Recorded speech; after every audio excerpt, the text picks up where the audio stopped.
We're live, that's right. This is live coming to you with Plug and Play's Brand and Retail Batch 16 Expo, and we're live wherever you're joining us from.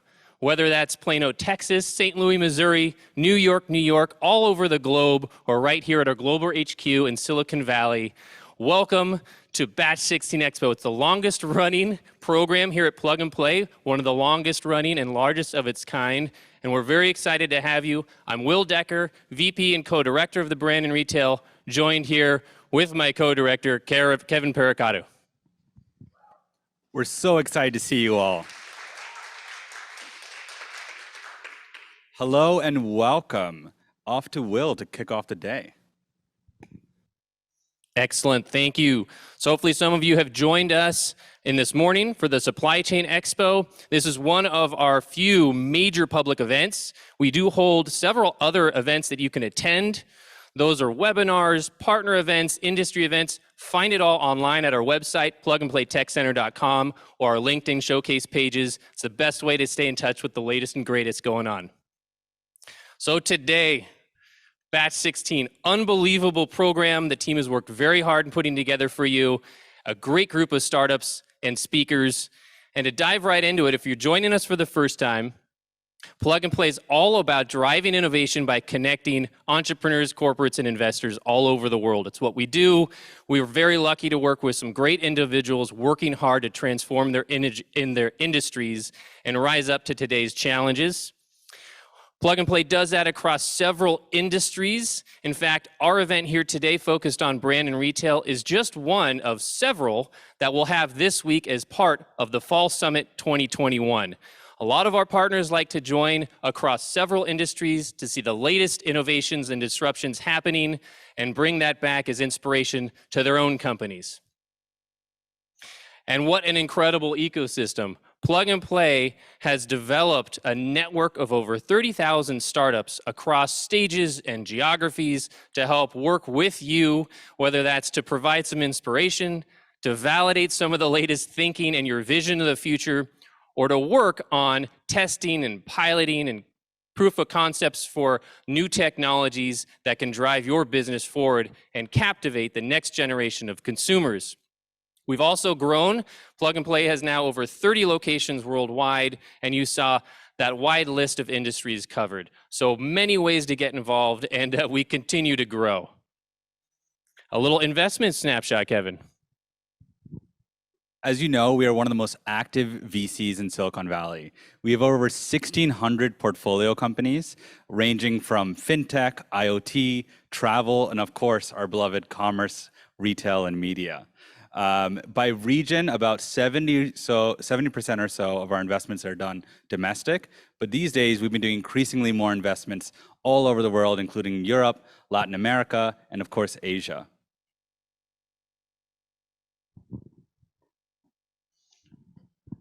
Several unicorns in the portfolio, 22 and counting. 2021 has been a record year for us. Almost every month, we had a new recorded unicorn. For those that are new to Silicon Valley and new to the tech scene, a unicorn means a company that's reached over $1 billion in valuation.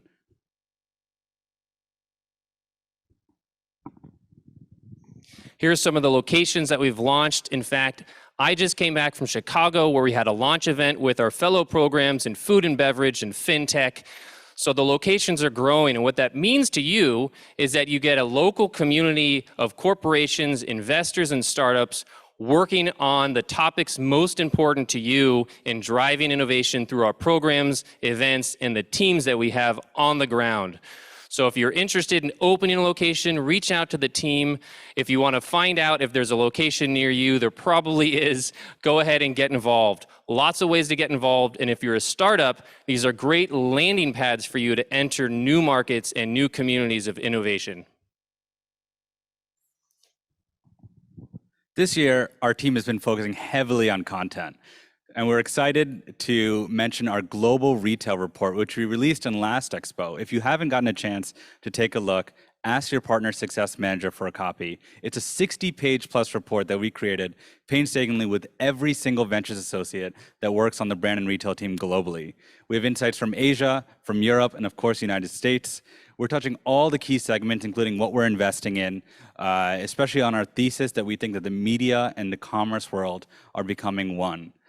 We think the future brands of tomorrow are the best media houses, and the best media houses in the world are going to be the future commerce engines. So check that report out if you haven't already. Just hit your partner success manager up.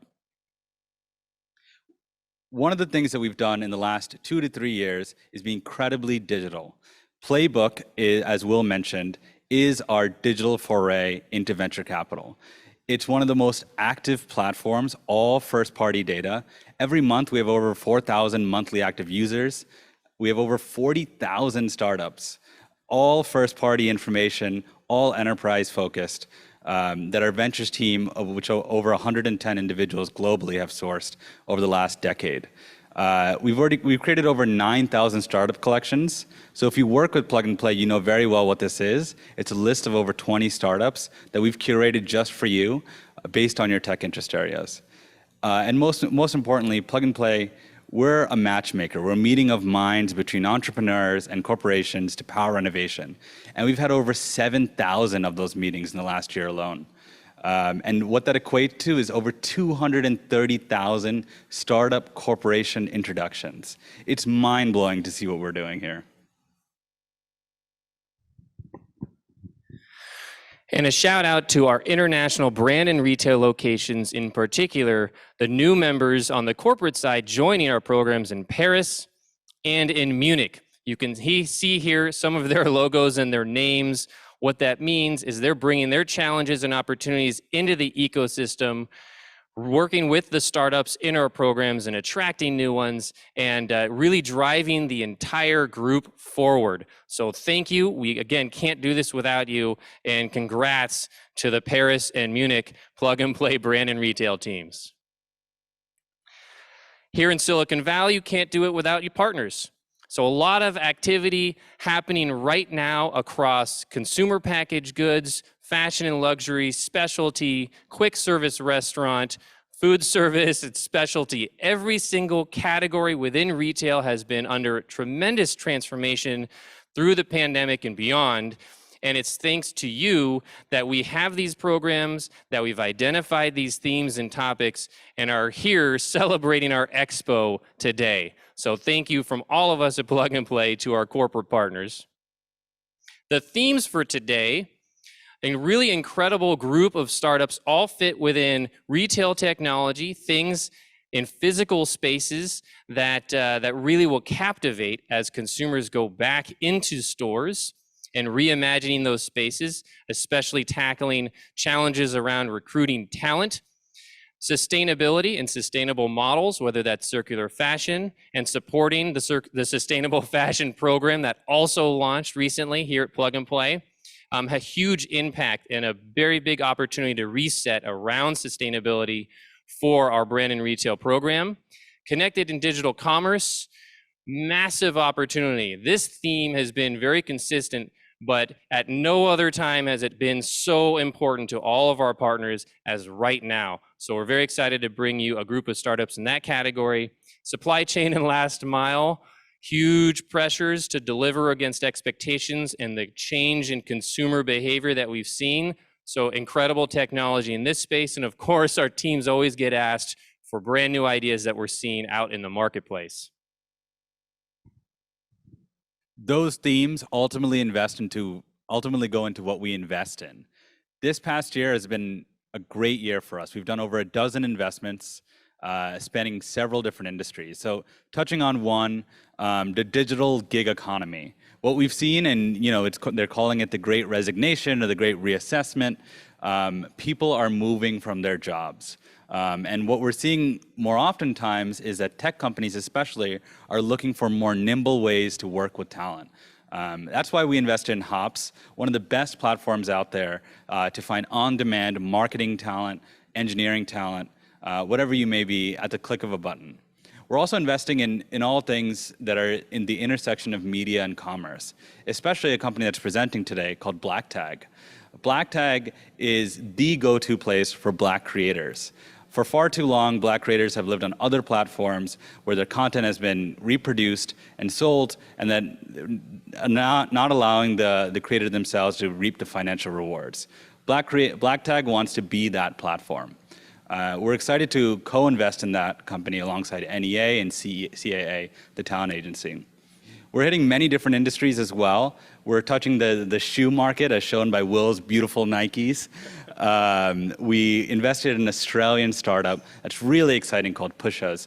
Essentially, they're a sneaker reseller marketplace, and they're also powering the authentication as well as all the back-end logistics for StockX and GOAT. And finally, you can't touch commerce without touching fintech these days. And that's why we invested in a company called Charge After, which does point-of-sale financing. What's so unique about Charge After is that most point-of-sale financing platforms do not allow financing for those that are unbanked or have a credit score less than 680. So what that ultimately means is if you're wealthy, you're going to stay wealthy. But that's not the point of credit. The point of credit is to allow access to capital that you may have not had access to, so assuming you can pay. So Charge After really democratizes that process. It's a marketplace for consumer loans and allows a consumer with not great credit or unbanked to access that capital. We're hitting emerging markets and last mile and quick commerce as well. We invested in a company that's, right now 2 people and one day will definitely become a unicorn that focuses all on returns called Quick Returns. Their process is more or less identifying that consumers generally hate returns, especially these days when most of us are working from home. The last thing you want to do is run to FedEx in the middle of the day.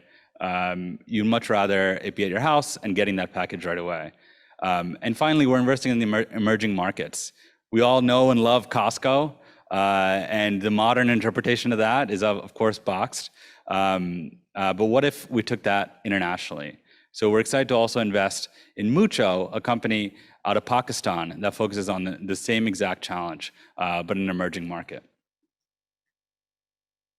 We've had some great success stories in the last year. A company that will hopefully be in the headlines soon and going on our thesis that work is ever changing and the great reassessment is happening is a company called Turing. Turing is more or less building faster with vetted remote developers. So if you need engineering talent, if you're a startup or a large corporation, check out Turing. It's one of the fastest growing companies, and you're going to read more about them in the next 5 years. Our darling Rappi out of Latin America. I think this company has raised twice in the last year. Rappi actually came to us as a grocery ordering platform in batch 1 of brand and retail. They evolved quickly and have become one of the quickest and best growing startups out of Latin America. These days, they focus on on-demand delivery and have raised over $500 million just this year alone. May I thank you, Kevin. Great stories and hopefully some future stories to be had. And it is now my pleasure to move on to our first speaker and introduce Ryan Piela. He's the co-founder and executive director of New Incubation Ventures at Estée Lauder, their strategic venture arm and incubator. He'll be sharing a little bit about the new capability they're building and how they're partnering with founders and startups in the future of beauty. So take it away, Ryan. Hi, guys. Can you hear me all right? Yes. Yeah, great. Hey, thanks for having me here. Looks like I'll start up my video too. Perfect. Hey, congratulations on everything so far. It's been very exciting to see what you guys are building. I joined this morning. Everything was great. I can't wait to see what the rest of the day looks like. And it's always nice to see our logo up there as well on the corporate partnership side. I know we've been working with Plug and Play for over a year now, and it's definitely been great work, and we're kind of excited about what we've been able to build together. So happy to share a little bit about us and what we're doing. Hopefully this will be interesting for the startups, the founders, other investors, and people generally interested in the beauty industry. So we are a fairly new group at Estée Lauder. We started about 7 months ago, and we're playing as a strategic venture capital arm and incubator. I think we're very excited about what we've kicked off and are working on building out this capability. And for us, this team is focused on sourcing, building, and growing brands and business models that are addressing white spaces for our consumers and sort of the strategic gaps for the Estée Lauder portfolio. And while our group may be new, this model for Estée isn't. So over the past few years, we've had a history of investing in as a minority stake in beauty companies and building them into full acquisition. So Decium, Dr. Jart, among others. And Shauna Randava, who used to run the M&A team and has been at Estée for 6.5 years, has helped launch this with me. And so the two of us are looking to see if we can move that model earlier along for startups and for companies. So can we play at spots where maybe our advisory and our support and our services can just do more, and we can really help craft and shape the industry together. So for us, what we do is we look to invest in prestige beauty companies across the globe. And for us, prestige doesn't always mean price point. The Ordinary has $6 to $8 products, and we're invested in them through Decium. And so it's more, do they align with us and our brand values? And then in addition to some of the brands we look at, it's the technologies that are enabling the building of brands. So is that AI platforms, marketplaces, personalization? How can we help launch and create the new brands of tomorrow? We work with startups everywhere from pre-revenue, pre-launch up to 20 million in revenue. So it's definitely a broad range, and are looking globally. So we've made 4 investments so far, which is quite exciting on our end. Our one public one is a company called Faculty World, a men's cosmetics and grooming company that's redefining what it means for men to self-express. And so they've started with nail polish and are expanding into other categories, helping men around the world be able to express themselves better. Some of our other ones are a local ingredients based story and sustainability for hair care and skincare out of the UK, a cosmetics brand out of China, and a new incubation project we're looking to get started in the anti-aging space. So very excited about what we're doing. We get a lot of questions on why us. How can we support founders? How does it work with other financial investors? On the investor side and the founder side, we really think getting in early with the support that we can provide and the advisory services we can provide, that it's really helping de-risk a potential exit. Our goal is to build that long-term relationship early and help founders navigate the challenges and the pitfalls that we've been through, and help replicate the successes we've done across our 26 brands and counting. And in that long-term relationship, our goal, especially as we acquire, bring a company into the Estée Lauder family, is to keep founders on and to really help them then get to refocus on what their passions are.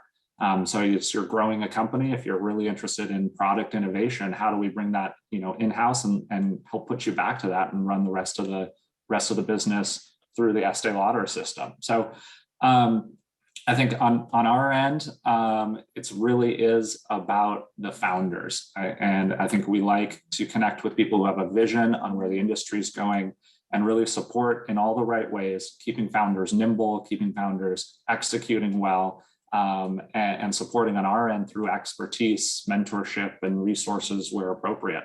So we've been able to do this, I think, in a very great bespoke way with our partners like Plug and Play across the globe. And so for those listening, always happy to connect with anybody here that you think is interesting, where maybe our values can align, whether that's founders, whether that's beauty startups in the prestige space, whether it's other investors who have the deal flow and are always looking to chat.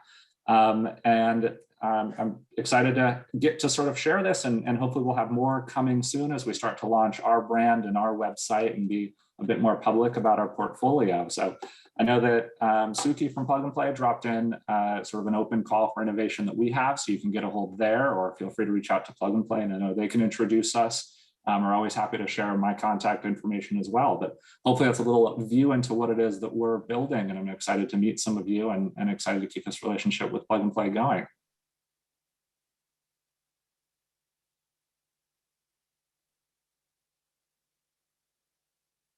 Awesome. Thank you, Ryan. We love when a corporation develops their own innovation platform, and we're so happy that you guys partnered with Plug and Play. So on to our next keynote speaker. This person is quite possibly one of the most fantastic people I've met in the last year or so. So Colleen Howe is a director of global product innovation at Carhartt, where she's been at for nearly 7 years. She has an unorthodox background. She's actually a sociologist in training, or sociologist in background, with over 20 years in roles in social justice, agency work, and of course, corporate innovation. She comes from a family of small business owners and entrepreneurs, and she loves to innovate both externally and internally. So today, she's speaking on knowing the playing field. Essentially, the way that Madeline, our partner success manager, and I understood it is when you're looking to work internally and work with different business groups, how can you understand what their needs are and position the product or need that you have for them? So without further ado, here's Colleen to speak about it. Hi, thanks for having me. So I'm super excited to be here and just really talk about innovation, my experience at Carhartt. And I don't know, is my slide up, my first slide? There we go. So this may possibly be the scariest way to start a presentation that anyone has ever seen. It was either this or a giant photo of the COVID virus, which would have been even scarier. But it really is kind of pertinent to the story that I'm going to tell. So I've been at Carhartt, it'll be 7 years next week. I started in co-creation and insights within the strategy team. And a little under 2 years ago, I moved over to an innovation role on the product leadership team. And the role had been in the works for a while, so I was already sort of doing the role. But my first official day on that team was the first day that Carhartt worked remotely. So that was super interesting to be in this totally new role on a new team at Carhartt, talking about innovation. So if you can imagine, think back to everyone's mindsets of March of that year and 2020 and what were we really thinking about in terms of the future of companies, the country, the world. And I'm all like, hey, who wants to talk about innovation? So it made for a very interesting crash course in figuring out what's important to an organization and working on things that can create meaning immediately. And it led to I want to share with everyone, 3 key lessons that really I've learned over the past 18 months.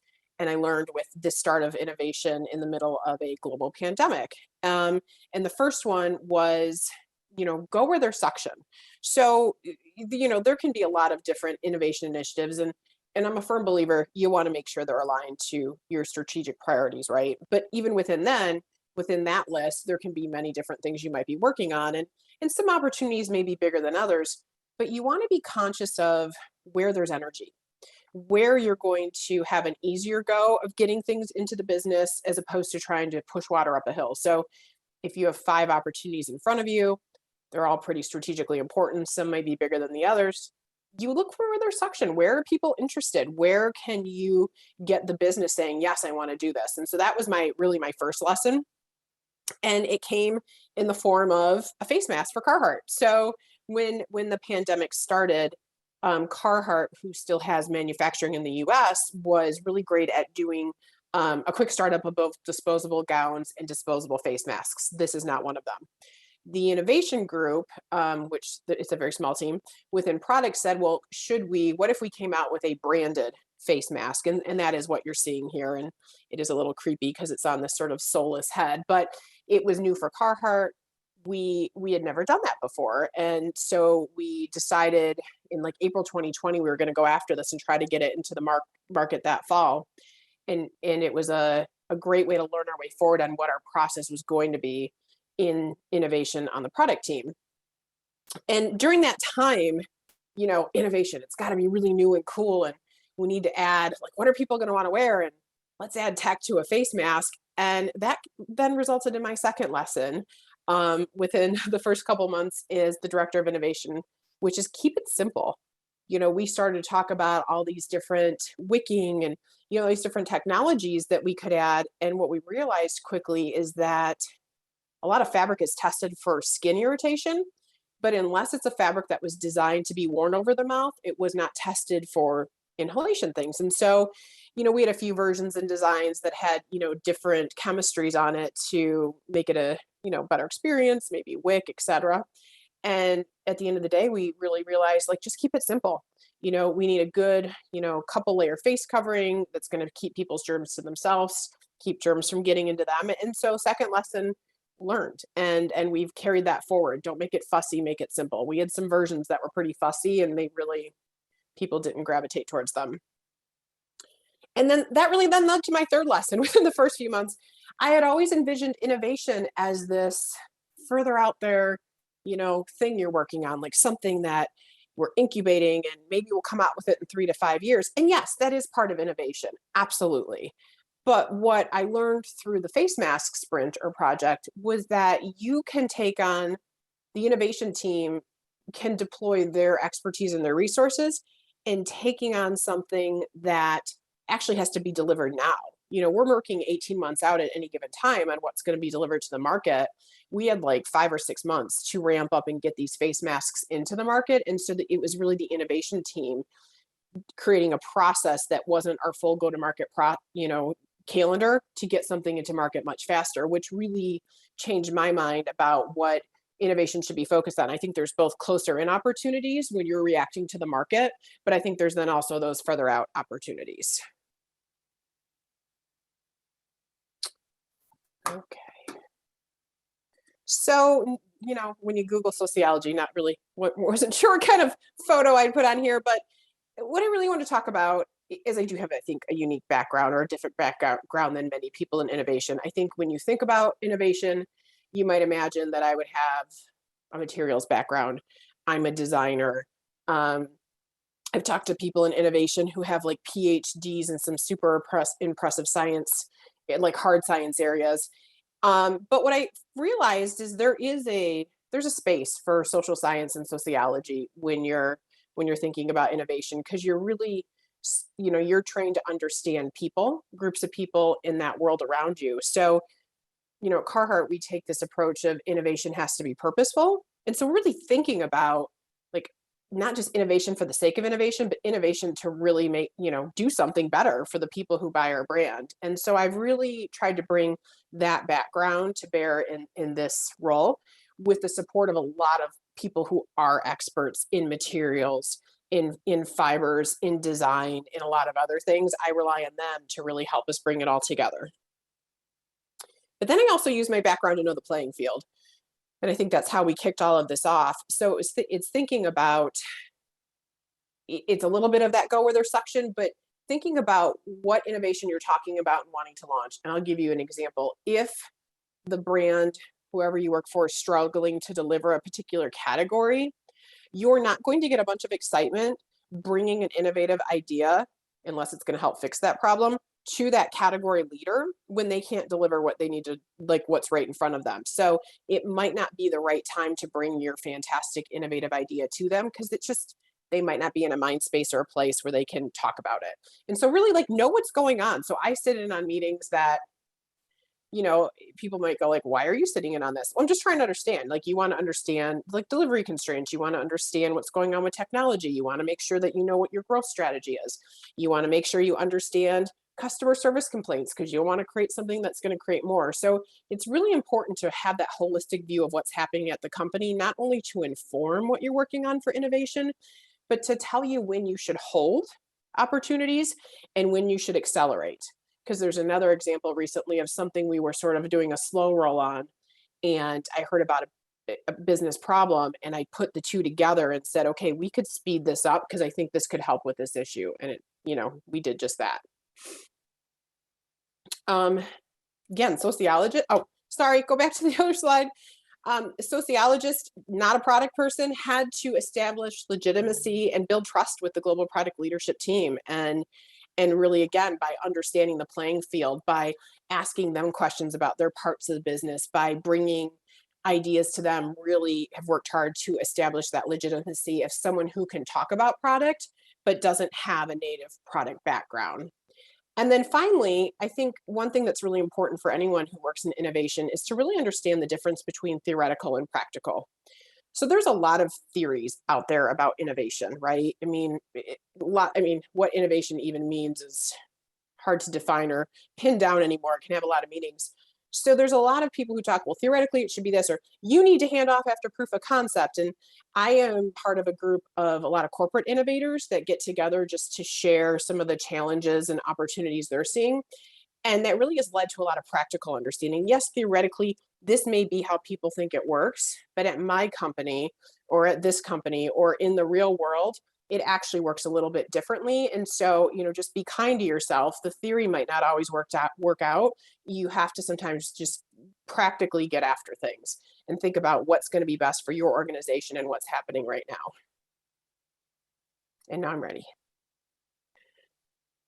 So what's next? I've been in the role a little more than 18 months. Like, what are the things on my mind? What do I think is coming next for innovation and innovation at Carhartt? One thing is, we say this a lot, that good ideas can come from anywhere, right? So you want to always have a good grounding and understanding of consumer and business opportunities and challenges, and always have a good understanding of maybe existing solutions in the marketplace, or two things in the marketplace you can bring together to create something new, because that's really what a lot of innovation is these days. And so being open to the fact that there are a lot of ideas out there, how do you respect that? Make sure you're talking to diverse groups of people, looking at diverse places for ideas, and bringing them together to solve consumer and or business challenges, and then put those and work them through your pipeline process, which gets to test and learn, right? So you don't always have the answer right in front of you. You might think, well, I think this is a great idea, but I'm not sure. So you've got to test and learn your way forward. Like, do a little bit of something, get consumer feedback, get feedback from outside experts, get feedback from people inside the company. And just, we talk about this all the time in innovation, but really just continuing to learn your way forward. And whether you're doing products, services, experience, or really almost anything in life these days, I think it's just a great philosophy to think about, how can I learn my way forward with what I'm doing? I also think it's important to look at a balanced portfolio. If you look at either your growth initiatives or market opportunities or consumer segments or whatever it is you have, you don't want to put all your eggs in one basket that you're developing in your pipeline. So really thinking about, how can I balance my portfolio? Just as if you were thinking about your financial portfolio, you're not necessarily going to put all your money in one place. You want to de-risk it by placing smaller bets in different areas. And so that's really important for us. And then finally, and I think this is just a topic that I've seen a lot on lately, and we're definitely having these conversations at Carhartt, what role does diversity, equity, and inclusion have in innovation? So, one thing, and I have a quick example I'll share with you, but I'm seeing a lot of companies like funding, looking at DE&I efforts and funding different startups with minority ownership as a way that they can lean more into that space. And why they're doing it is that people who have different backgrounds can bring different ways of looking at problems. So we had an intern over the summer at Carhartt, and she was hired through this really great program through the city of Detroit. And she had just a different background, different thinking. She was younger. And on her second day of her internship, we were in the middle of a sprint where we were looking at a very specific opportunity for Carhartt. And first day she was in orientation, second day she's in the sprint, and we're using mural board, and we're doing all this work, and she just puts an idea out there, and it wasn't like, oh, the minute you saw it, but the more you thought about the idea, the more you were like, I don't know that anyone else in this group would have come up with that idea. She has a unique background that made it very easy for her to go to this very specific place and think about a way that we should evolve a specific product. And we are now taking that through the pipeline and getting more feedback on it. But it was just a perfect example of how you want to be diverse and inclusive in your internal innovation team, your external partners, where you're looking for inspiration, because that can help amplify innovation when you have people who have a different viewpoint because they have a different background or, a different philosophy about life. Whatever that looks like, it's really beneficial to look in a lot of different areas to inspire yourself. Excellent. Well, thank you, Colleen. That was very insightful. Amazing job. A lot of takeaways, and I appreciate the perspective. You are leading us right into our next section where we get to write down to what many of you are here for our startups. And if you have picked up a new hobby or an activity, Like many of us have, I am now enjoying the great outdoors to a much greater degree. Maybe it's more of an escape or an outlet, but hopefully it's something fun. And the way that I have discovered and bought the gear to support those adventures has changed dramatically. It's been much more connected and much more digital. That's our first category, digital and connected commerce. And first up, Arylla is bringing the science of connected products to the future. Their invisible and chipless tag can be printed directly on products and read by any phone. Welcome, Arylla. Hello, my name is Perry. I'm the co-founder of Arylla, and we give every product an embedded physical ID. Arylla was launched in 2017 in Waterloo, Canada by myself and my two partners. We combined have over 20 years of experience commercializing new technologies at places like Chevron and MIT. Today we serve customers from Europe and North America, and we are privately funded with investors such as VTF Capital and the LokoAI family office. Arylla uses nanotechnology ink to print invisible QR codes onto products and packaging. And we do this without affecting any part of the look or feel of the product. And these codes are readable with any phone by just taking a photo and passing it through our API. We have partnered with some of the largest suppliers in the industry to provide a suite of InvisiCode products. These include invisible overprints for brand protection, as well as using our technology as an authenticity layer on QR code labels, and combining the power of RFID with the smartphone readability of our technology to create end-to-end traceability systems. And we use these products to create solutions for our customers around authentication, customer engagement, traceability, and more recently, re-commerce. In addition to not affecting the look or feel of the product, our technology is also significantly less expensive than NFC, and critically, it does not use any heavy metals and is entirely recyclable.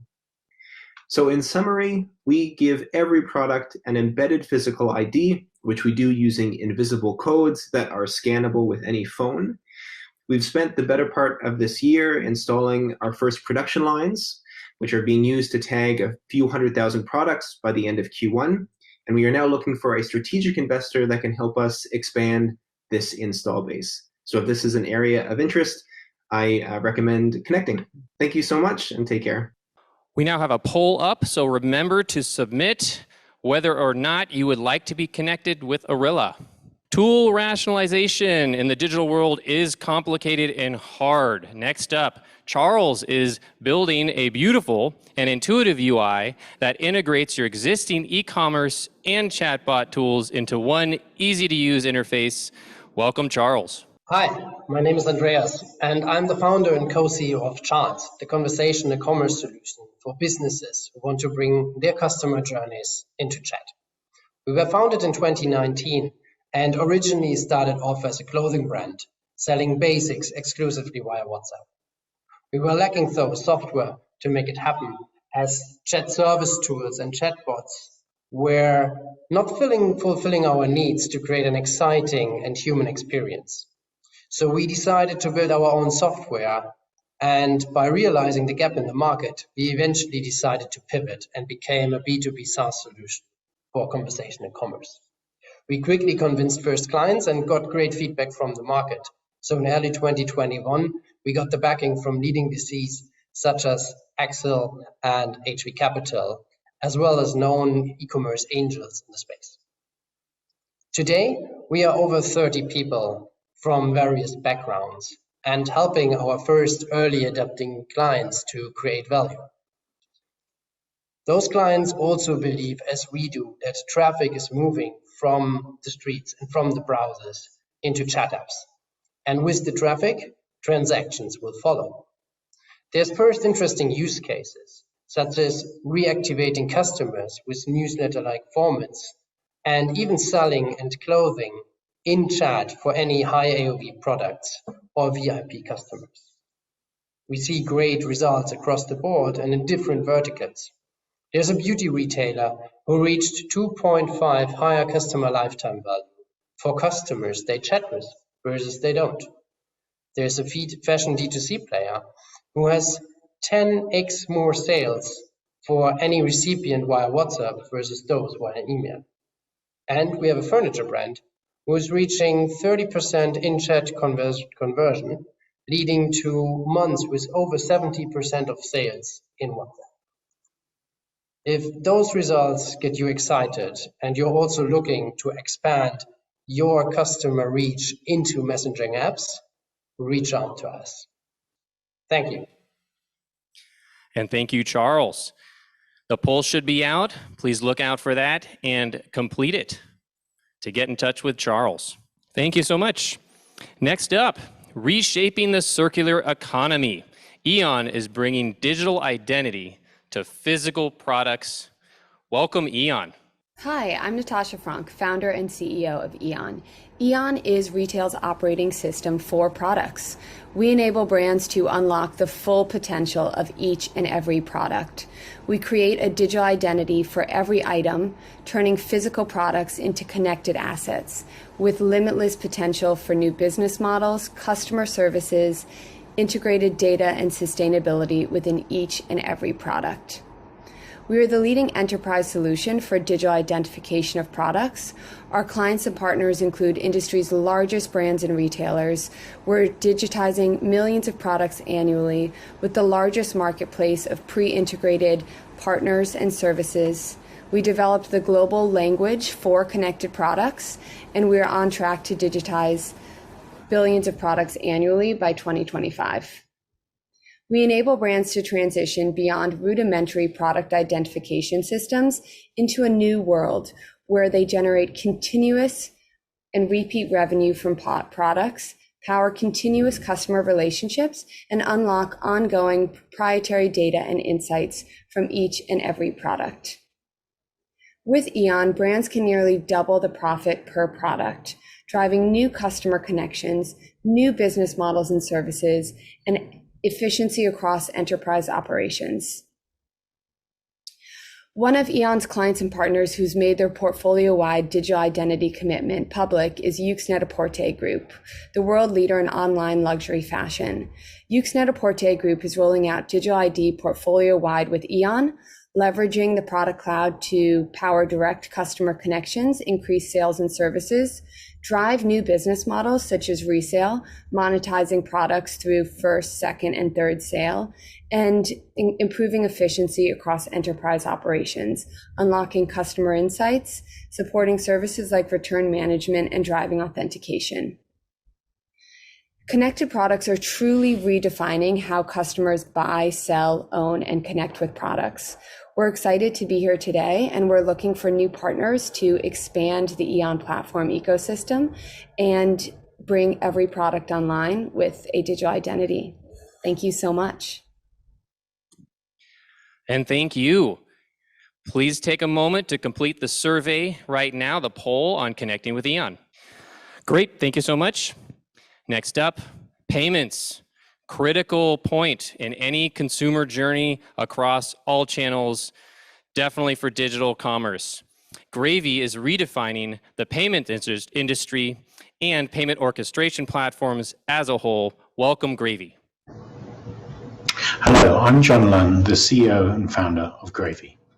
Gravy is a remote-first team of payment experts from all over the world, also coming from companies such as PayPal, Cybersource, Square, Recurate, and Google Payments. Gravy was founded last year in August 2020, and we launched in April of this year. We've raised a total of $12.2 million in the seed and Series A from Nika, Activant, GFC, and of course, Plug and Play. Gravy is a cloud-native payments orchestration platform, taking the complexity out of running your own payments infrastructure. We can deploy across the cloud and on the edge, saving you time and money. Our product includes a universal API, making it easy to integrate, a PCI certified vault, allowing you to be compliant and flexible, a customized no-code workflow engine, and the flexibility to deploy payment providers in a matter of clicks. Gravy works with mid to large-size retailers, e-commerce platforms, banks, and payment service providers. We equip payment teams with the tools to turn payment stacks into nimble, adaptable business advantages rather than technical debt. Gravy operates over multiple business sectors, with use cases such as retailers, e-commerce platforms, or banks wishing to go international, manage PCI and network tokenization across multiple vendors, or simply add cutting-edge payment methods such as cryptocurrency or open banking. Before you or one of your portfolio companies implement a new payment method, payment service provider, risk service, or vaulting technology, please come talk to us, as we will save you time, money, and frustration. But more importantly, you will never need to do it ever again. Thank you. And thank you, Gravy. Please take a moment to complete the poll. Excellent. Thank you for that. Next up, we've noticed lots of innovation on the pay-in space. And now we've begun to notice incredible innovation in the pay-out space. To tell us more, welcome Phaze. Hello, I'm Kyle Collier, the founder and CEO of Phaze. We've been in business since 2017 and have raised $1.2 million. I've been an entrepreneur for more than a decade, selling tech companies, including EveTab, a digital payments company. As a serial business owner and fintech end user, I discovered firsthand when enterprises need to move money for their clients, they will always choose the most cost-effective and fastest way. Yet the current systems are very ineffective. Whether they are a digital wallet, neobank, gig worker platform, lender, or reward issuer. Based on Phaze's $37,000 average revenue per customer, we know there is a huge multi-billion-dollar market for this technology. Now let's say Jenna wants to withdraw 100 USD from her Crypto.com wallet to her bank account. To make this possible, it will take Crypto.com at least 6 months and cost over $25,000 in fees.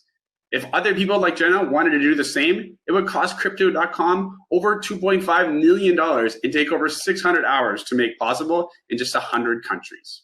But Crypto.com found a secret weapon, Phaze, whose technology enables Jenna to receive her $100 as a digital cash, a non-fungible token, or crypto, and only takes 6 hours to integrate to the Crypto.com platform. There are no costs, and this enables people like Jenna to receive disbursements in over 130 countries.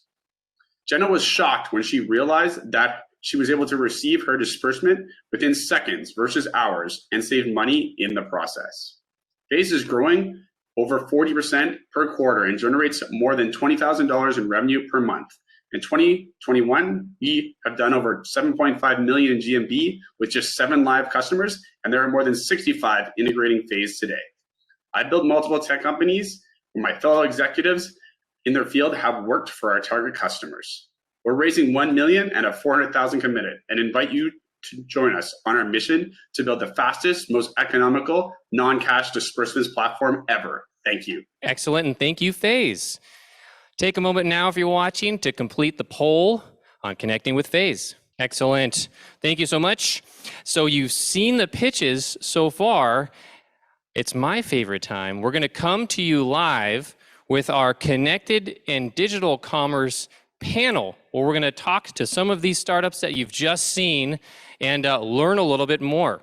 So next up, the Connected and Digital Commerce panel. Awesome. Thank you, Will, and congratulations to the entrepreneurs. It's so good to see everyone. How's everybody doing today? Very good, thank you. Very good. Great to be here. Great. So, I mean, listen, let's kick off the panel with the idea of how commerce has evolved. I mean, a lot of you have started your company in the last 2 years or so. What was a major trend for you that caused you to even develop that company? I mean, John, I know that you were, I assume, a venture capitalist, you were leading a firm, you decided to, I'm assuming, leave that great job and start a company. Would love to understand why and the problem that you saw that was, that you had to leave for. Yeah, so my company was born out of frustration, and it's like in a lot of cases, startups are born from seeing a problem over and over again and thinking, why the hell is no one doing anything about that? And then realizing, well, if no one else is, I should probably do something about that. So that's really it. And I think COVID for me really showed the holes in the current the payment stacks of retailers around the world, and accelerated it. So, 6 years of innovation in e-commerce and payments happened all within a year.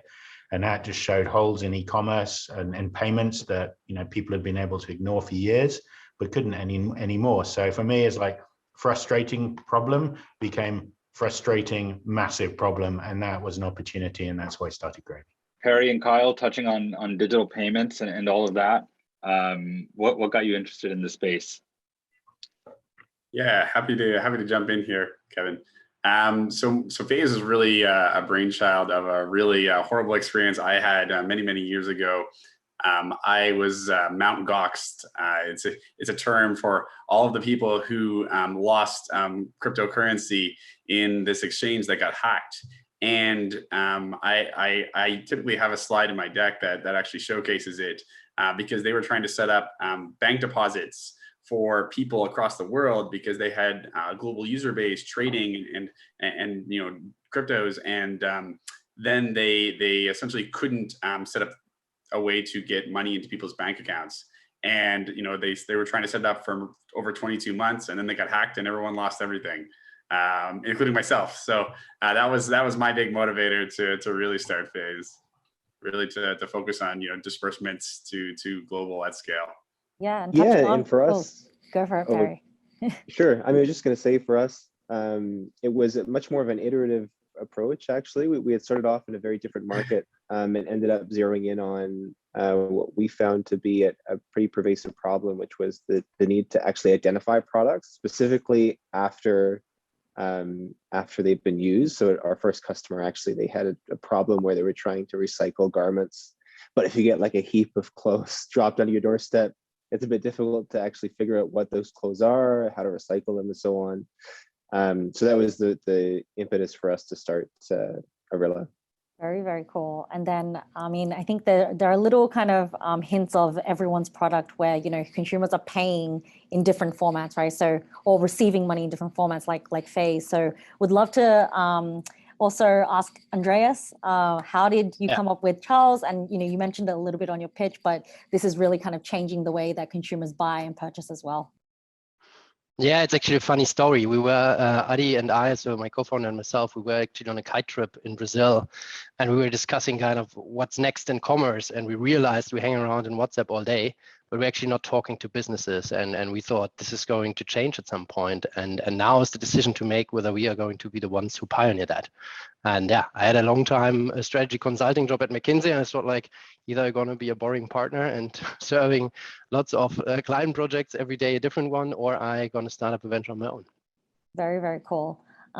Maybe starting on kind of this digital future that we're seeing. Obviously, COVID accelerated that digital, kind of lifestyle that everyone has now.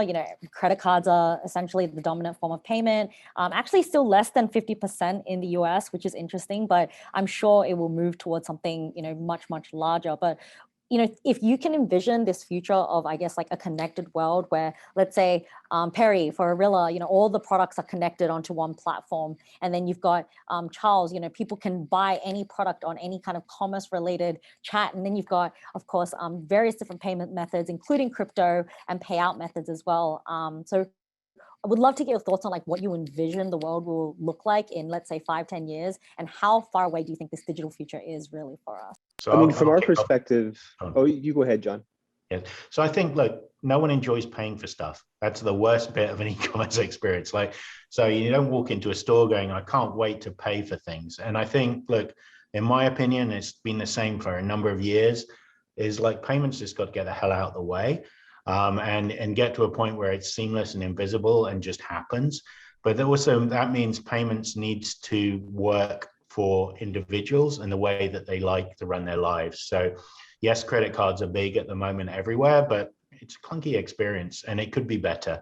And I think there's, as Carl said with payouts, could be better. Like a lot of things are clunky and could be run in a different way. And I think that next generations coming through are voting with their wallets, as it were. They're not picking cards, they're picking with other ways to pay. And therefore, I think in 10 years' time, you're not going to see how you pay, because it should be invisible, should be seamless, but it's going to be the way you want to pay without you making any conscious action. So that's how I think it's going to go. Yeah, if I may add to that, I think like also when we think about like in-chat commerce, we think about our vision is just like at some point you just click yes and then the transaction is happening. Now we need to work with a little bit card on file and tokenization, and we can make this happen some way in the second transaction. But there's WhatsApp Pay, for instance, in India already enabled for peer-to-peer. There is WhatsApp Pay already in Brazil, where it's working for small businesses, and of course aiming for an experience as WeChat is doing it at some point. Yeah, and I'd like to just echo what John said. Payments really just needs to get out of the way. I mean, the focus has to be on the user experience and the product itself that the user's purchasing. Same with disbursements. If it's your money and it's locked in some invisible digital form that you can't use and spend right away, like that's a frustrating experience. So for us, we really see a future where gig worker platforms, crypto, normal dollars, wherever your money is held in whatever form it's in, you can easily and instantly get that within seconds in a digital format, and then use it at the point of purchase, whether it's online or in store. Yeah, agree.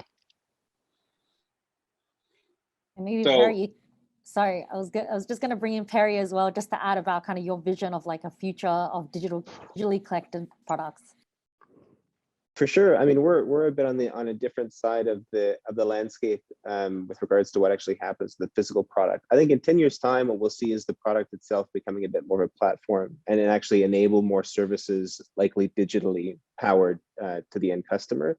Although over the next 5 years, I think a lot of those applications, as it were, are really being driven through problems that brands are facing today. So mainly around traceability, making sure that products are being discarded sustainably, or even making sure that the materials you're sourcing are done sustainably, which is at the surface seems like a simple problem, but when you dive into the complexity of many of the supply chains, turns into a multi-year endeavor.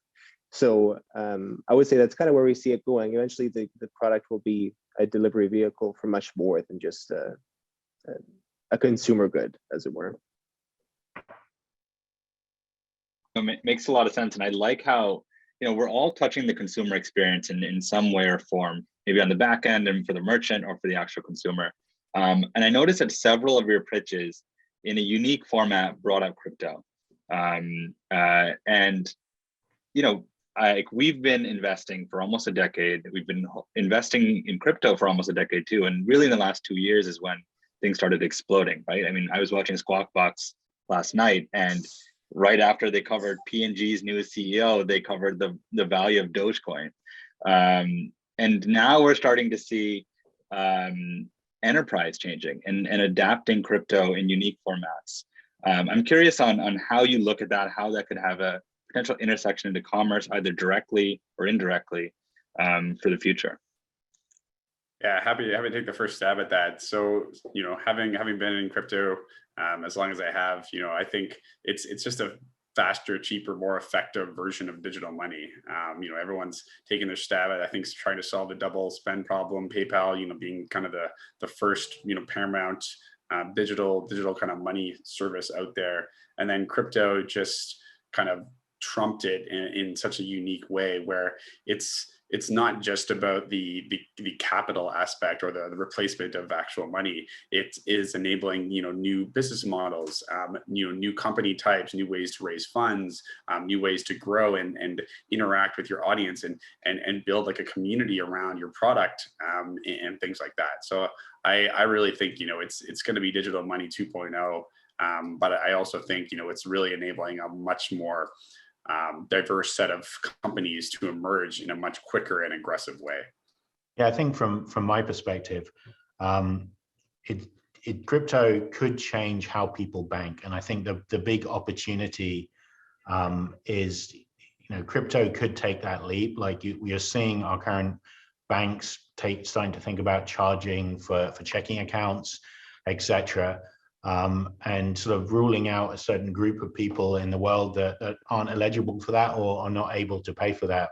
Crypto could provide a new way of banking for a lot of people who can't bank today. And if that's the case of bringing it back to payments, then if that's how you choose to pay, then how you choose to collect your money or bank, then you need to be able to spend that money. So that kind of then brings it into checkout. I mean, there's been a number of experiments around crypto at checkout that perhaps haven't been successful to date, but you are seeing, PayPal's made a big move into this space. Now Stripe made an announcement last week of bringing back a new crypto team. So I do think you'll start to see certain cryptos and maybe stable coins at checkout becoming more and more prevalent, but I think they're going to be in certain areas, and I think they're exciting. The biggest barrier here is the retailers, right? The retailers need to make a decision to implement crypto with a certain amount of risk, right? So they don't know if people are going to want to use it yet. No one knows if people are going to want to use it yet at checkout, but it's a risk you have to take. And that's partly, from a Gravy perspective, that's why we're making it easy so that you can try it and see what happens. So it's not costing you engineering and time and money. But it's there, it's happening, it's a thing, it's not going away. So really, retailers need to be thinking about how this fits into their long-term strategy. And I'd love to also, super interesting what you and Carl just mentioned, John. I'd love to also get maybe another perspective on kind of like the blockchain crypto space. I want to also introduce Natasha from Eon. Maybe you could do a quick intro about yourself, but also would love to get your thoughts on, given you're creating a digital ID for each of these products, kind of where do you see the future heading in terms of, do you think brands should be investing in maybe completely digital products or accessing this kind of metaverse world as well? Thank you. I'm Natasha, founder and CEO of Eon. And I think I was listening into what Perry was saying, and the concept of product as platform really, really resonates. I think so. Eon is a connected products platform. We enable brands to digitize their products, and we act as sort of the bridge between this super sort of conceptual NFT world and the actual physical product. And I think there's a space within the next few years that needs to link the virtual and the physical. And what we see today is that brands are really in a physical manufacturing business today, and here we have NFTs, but there's like this space in between, right? How do we create the bridge between this physical product and this digital world? And with digitizing products, we're seeing that brands can actually double the profitability per product, right? They can turn that product into a point of sale, into a media channel. They can monetize that product through new business models like resale, and they can increase the efficiency in which they manage that product through enterprise operations by this identity. So I think it's one simple step to ID your products and unlock this sort of both current opportunities and value, and then this sort of future ecosystem. The one thing I would add to what Natasha is saying is that with the one interesting part about the opportunity that exists with blockchain, I think is how it intersects with re-commerce. It's a much easier way for a brand to capture some of the opportunity if, let's say, you build into a smart contract anytime a product sells, the owner of the brand owner essentially unlocks a certain royalty payment from that. And I know there are some small brands that kind of live on Discord right now that are doing this today, but I think it's going to enter a much broader market very soon. Yeah, and you also mentioned, Perry, about kind of like the brands that live on Discord. Would love to also get Andreas's kind of point of view here. Are you seeing consumers pay, not just through chat, but various other platforms? And do you see that trend continuing? Yeah, so as we build our platform, we are like really focusing on getting the experience in chat. With payment, it is lots of reasons it's not really possible to do like the first purchase in chat. So that's not really kind of where we double down on. It's really getting first people chatting in there. I think 3-4 years ago, we had like all the world looking on chatbots and thought like they're gonna be the remedy to everything. We figured out that's not going to work, and now we're really going a step back and saying like, hey, let's get the human experience that we actually were used to have in a shop or with a salesperson. Let's get this actually into chat and kind of just reach customers we haven't been reaching before, and just being more efficient and being more human in our interactions. And I think that is what we really focus on, and getting this right. There's a long way to go. And payment is for us something we plug in the end and just leverage kind of what is now working in e-commerce. And I think it's done the right way also to like decapsule those things, right? Those experiences, and being there very like headless to bring another buzzword in. And that's what we see like also how our clients build the experience. So Andreas, building off of that, right? I mean, I think all of your startups, and John, eloquently said it. What we're seeing oftentimes is you're working on next gen. All of you are working on next gen technology, and you're often dealing with an industry that is more risk averse and looking to take more of a safer bet. The classic bread and butter that maybe some of the retailers that you work with has been in-store sales, store associate talking to the individual. Any of you are saying let's maybe keep that model, but let's innovate it. So what have you found successful in your conversations, and how do you almost innovate the pitch, if you will, because you are working with an industry that has a changing mind? Yeah, happy to take a first stab at that. So as you can imagine, like big brands, if you said the word crypto to them many, many years ago, they thought it was only for very bad things on the internet.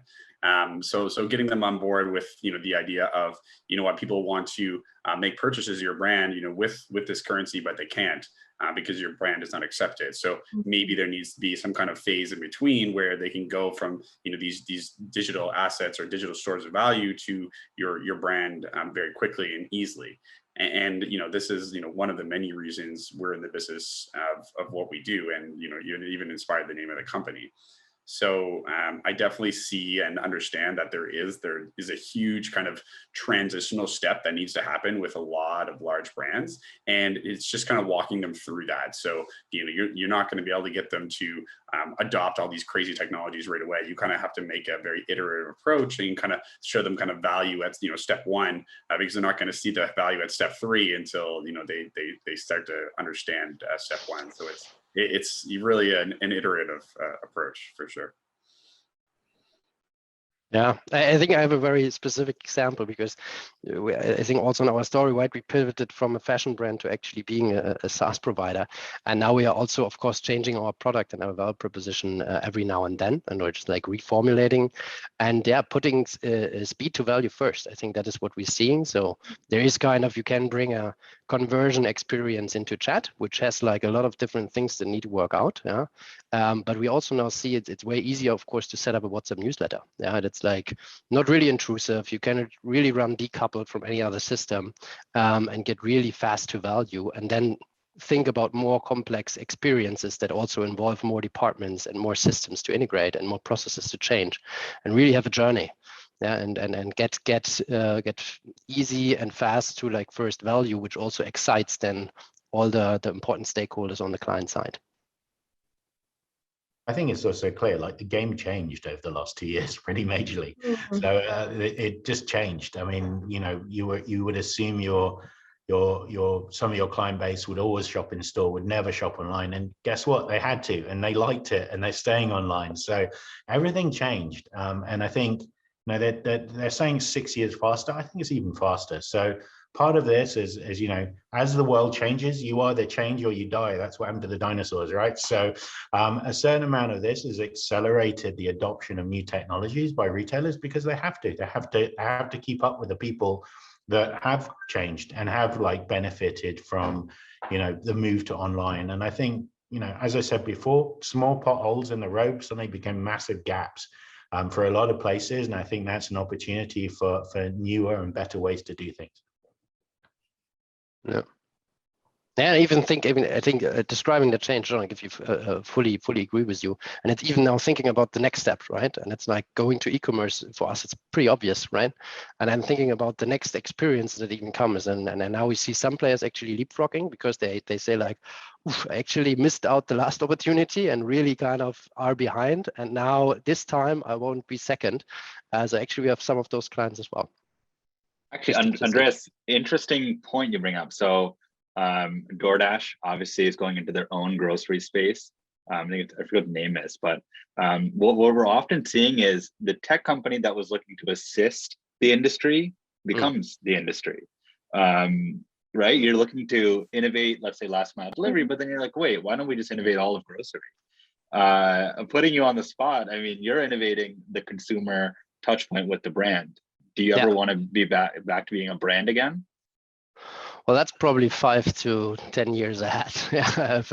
Maybe strategic decisions change when facts change, right? And realities change. And I think right now we focus to do the next steps. We're super excited to have the opportunity we have, and we stay also a little bit where we are. But yeah, we still run our brand, by the way. We still run it as a laboratory to not get loose, really understand like what is like the day-to-day operations and what are issues and pain points. So we keep it close. Maybe one last question. For example, I guess for connected products, Perry and Natasha, you would have to say like, this is kind of the next step. Like in order to gain more insights on your consumers, in order to do so many more things with your products, you need to take that step, right? Like, what is that? I guess like, how do you connect with brands and help them understand that it is time, not in 5 years, not in 10 years, but it's now that you should be thinking about these and these changes, and maybe everybody else can jump in as well. How do you help brands make that next step into innovation? I could start. I think it's super interesting because we see digital ID like isn't usually the thing that a brand is thinking about, right? They're like, I want to do e-commerce, or I want to connect to my customer, or I want to manage my returns better. Like there are all these other things that people think about as their initiatives, but digital ID is sort of like the underlying enabler of all of those, right? Like you can't run a resale business if you can't ID your products. You can't provide transparency if you don't have serialized ID. You can't put a product on the blockchain if this product doesn't have a unique ID. So it's sort of like there are these fundamental things that we're seeing that brands have to do as the first step. And so to go back to kind of Kevin's question, like how do you introduce this to a retailer? We view ourselves as like that underground sort of infrastructure to enable brands to more easily start innovating on all of those exciting things. Like give your products an item level ID such that now you can have fun doing customer experiences, scale those new business models. It's a little bit like, I'd say just like the base level infrastructure to unlock this world of new possibilities around each product. For sure. And I'd say from our perspective, like one lesson that we've had is that at a practical level, there definitely needs to be, you need to have the ability to identify what that smallest sort of MVP is for you to roll out, because otherwise, if most of these discussions involve multiple departments. If everyone's around the table discussing all the details of what needs to be done, even just to roll out a digital ID, like Natasha said, it feels pretty quickly like you're boiling the ocean. So to scale it back, figure out what's that one kind of nugget of value that we can unlock in a relatively short period of time, without going through like 2 18-month development cycles.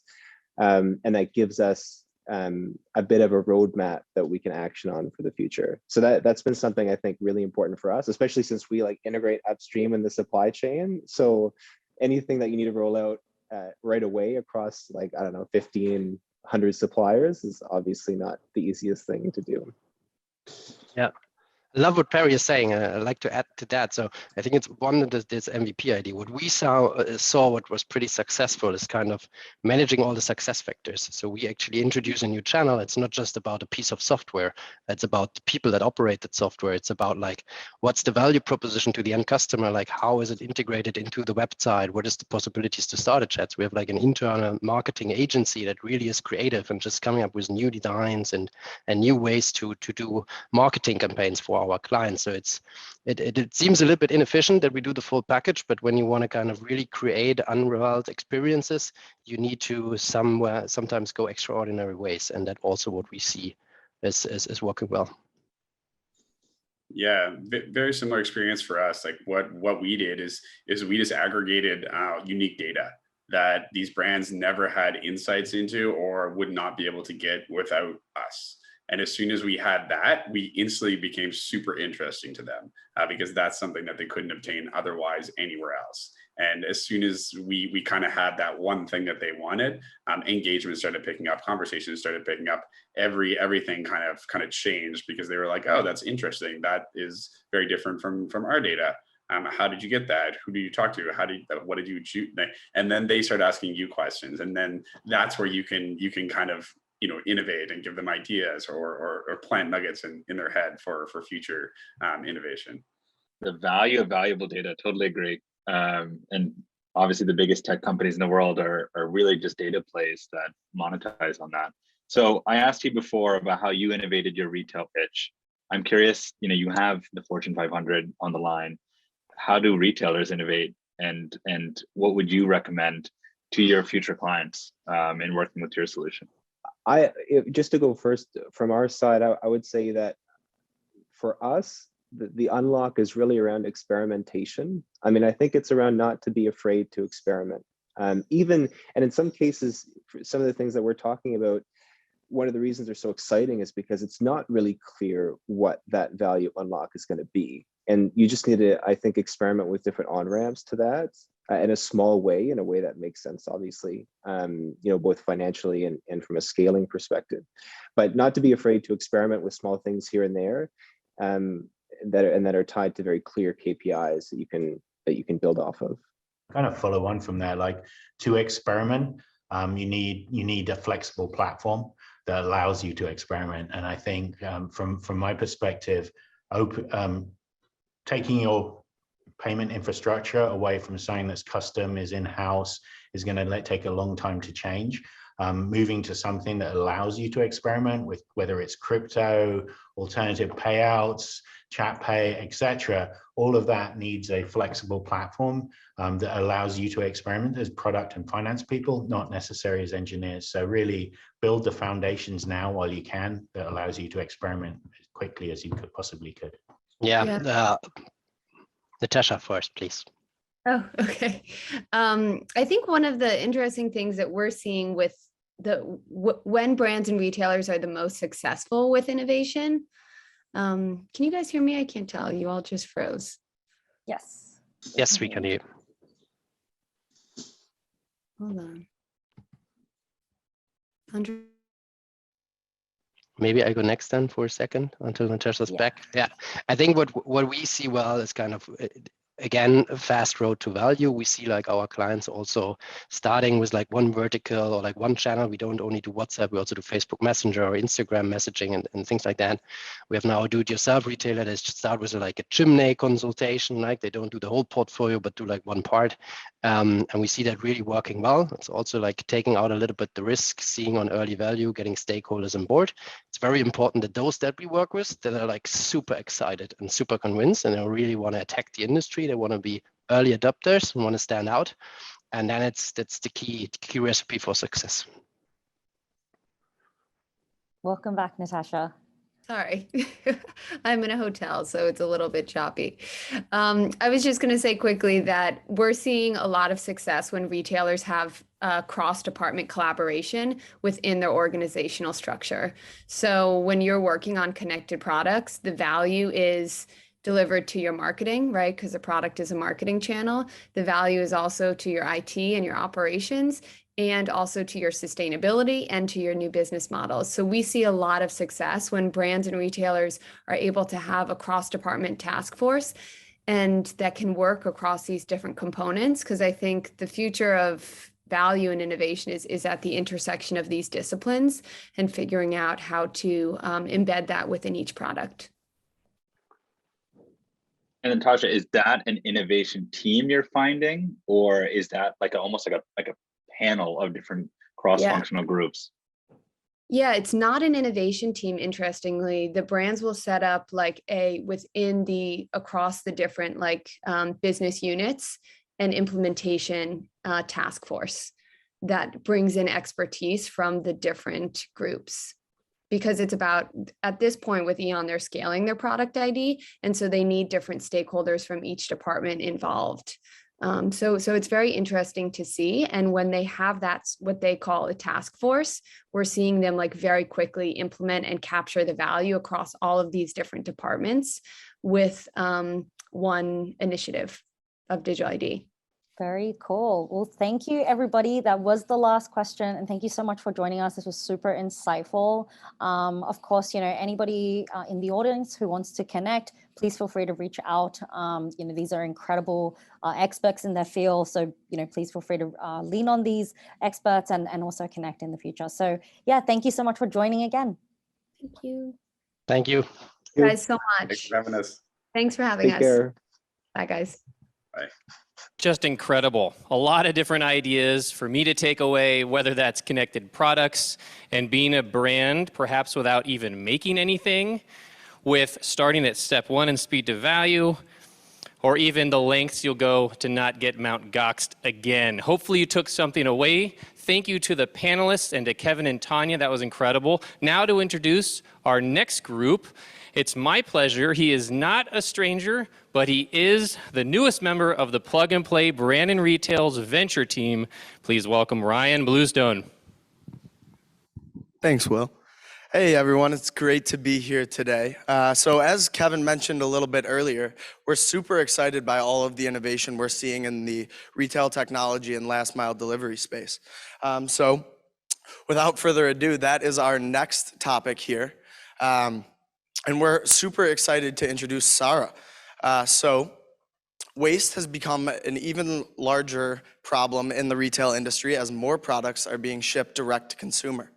Saara here is helping brands to reduce the economic and environmental impact felt by returns.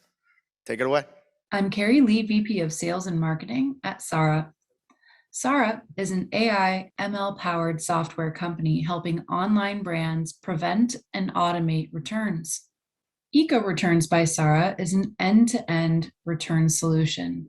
What that means is Saara's software starts at the time of order, preventing returns, assessing the risk for return, and then following with reducing returns through mitigation efforts during the return request process in the returns portal. One thing that makes Saara unique from other returns automation platforms out there is our AI capabilities to assess the risk for returns at the time of order. Think of it as having a return psychic, except better. Computer vision also helps assess return products to grade them for resale and upcycling programs when they come back to the warehouse, which is a huge impact on promoting sustainability and circularity programs. Thanks for your time and attention, and please visit us at saara.io. Awesome. So you guys should be seeing a poll come up on your screen. Just feel free to answer that and we'll get moving. So security, surveillance, loss prevention, public safety. Our next startup, LokoAI, is on a mission to solve some of the most pressing problems in retail. Hi, branded retailers. My name is Joseph Zaki. I am the founder and CEO of LokoAI. We build synthetic data and machine learning at scale to solve the world's hardest safety, security, loss prevention, and risk management problems. We founded Loko as a direct result of the Route 91 festival shooting in Las Vegas. From the very start, our mission is to provide technology to make the world a safer place. We were funded by Epic Games in 2019 with a mega grant. That effort led to a sweeping US patent for synthetic data in computer vision that was awarded this year in May. One of our beachhead customers is the Port of Virginia. We are providing state-of-the-art computer vision and machine learning solutions that is transforming the port to improve their safety, security, and operations across the entire enterprise. Our solutions have led to a drastic reduction in safety incidents worker compensation claims, and insurance costs. What used to take 20 hours per week of manual incident checks, we've reduced down to 2 minutes. That's a 600% speed improvement.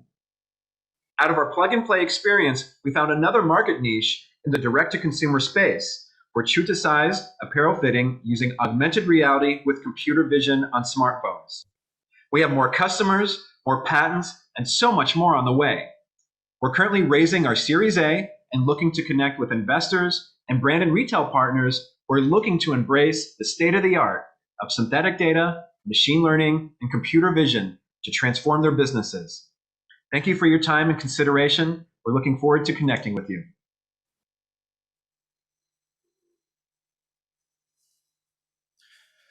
Awesome, thank you. Up next, we have Dragonfly AI.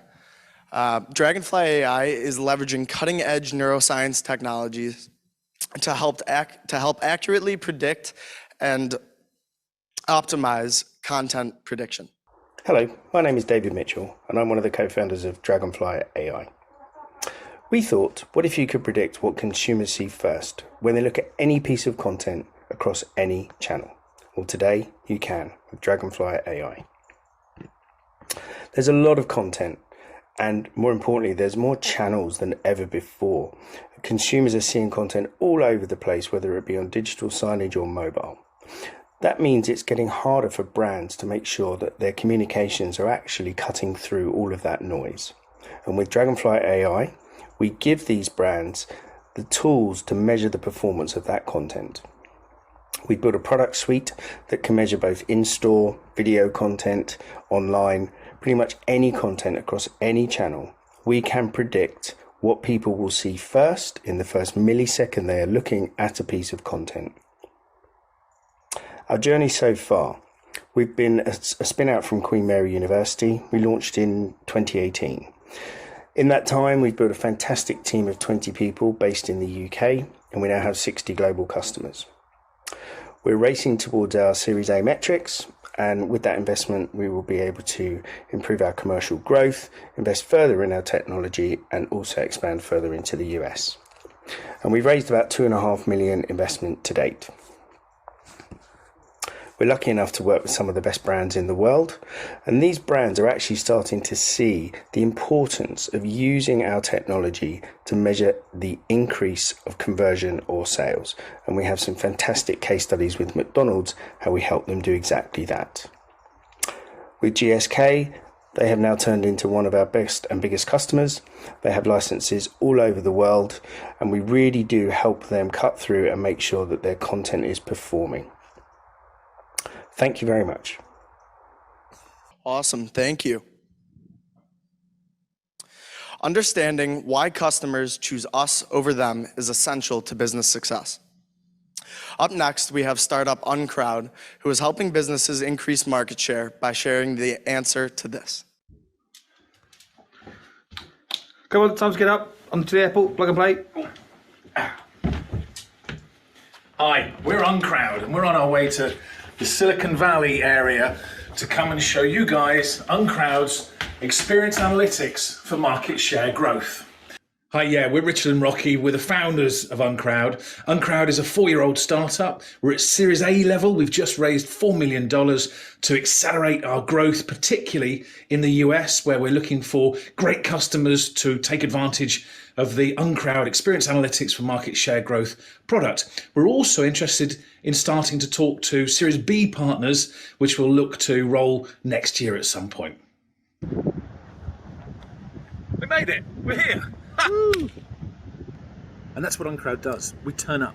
That's why we've come thousands of miles across the planet to plug and play in Sunnyvale, California, because we want to bring face to face our extraordinary Uncrowd experience analytics for market share growth. Because the key to market share growth is understanding your relative attractiveness. And the only way to understand your relative attractiveness is to use the Uncrowd platform. Our tools are the only tools on the planet capable of explaining what makes you more attractive than your competitors using equitable data, the same data across the entire set. You have to see this face to face, and we are here for the rest of the week. You want to see it in action? Let's talk, because we're already in your stores.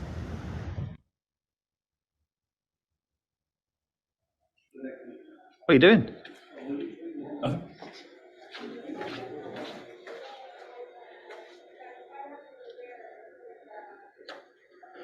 Okay, right, let's go get those bicycles and cycle home.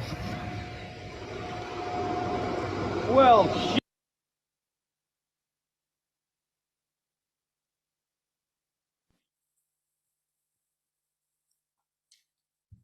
Awesome, thank you.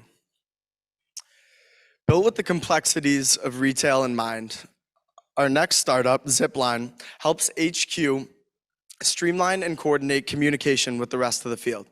Welcome, Zipline. Hi, I'm Melissa Wong. I'm the CEO and co-founder of Zipline. Zipline is the operations platform that's powering retail's most complex work. So what is that, you're wondering?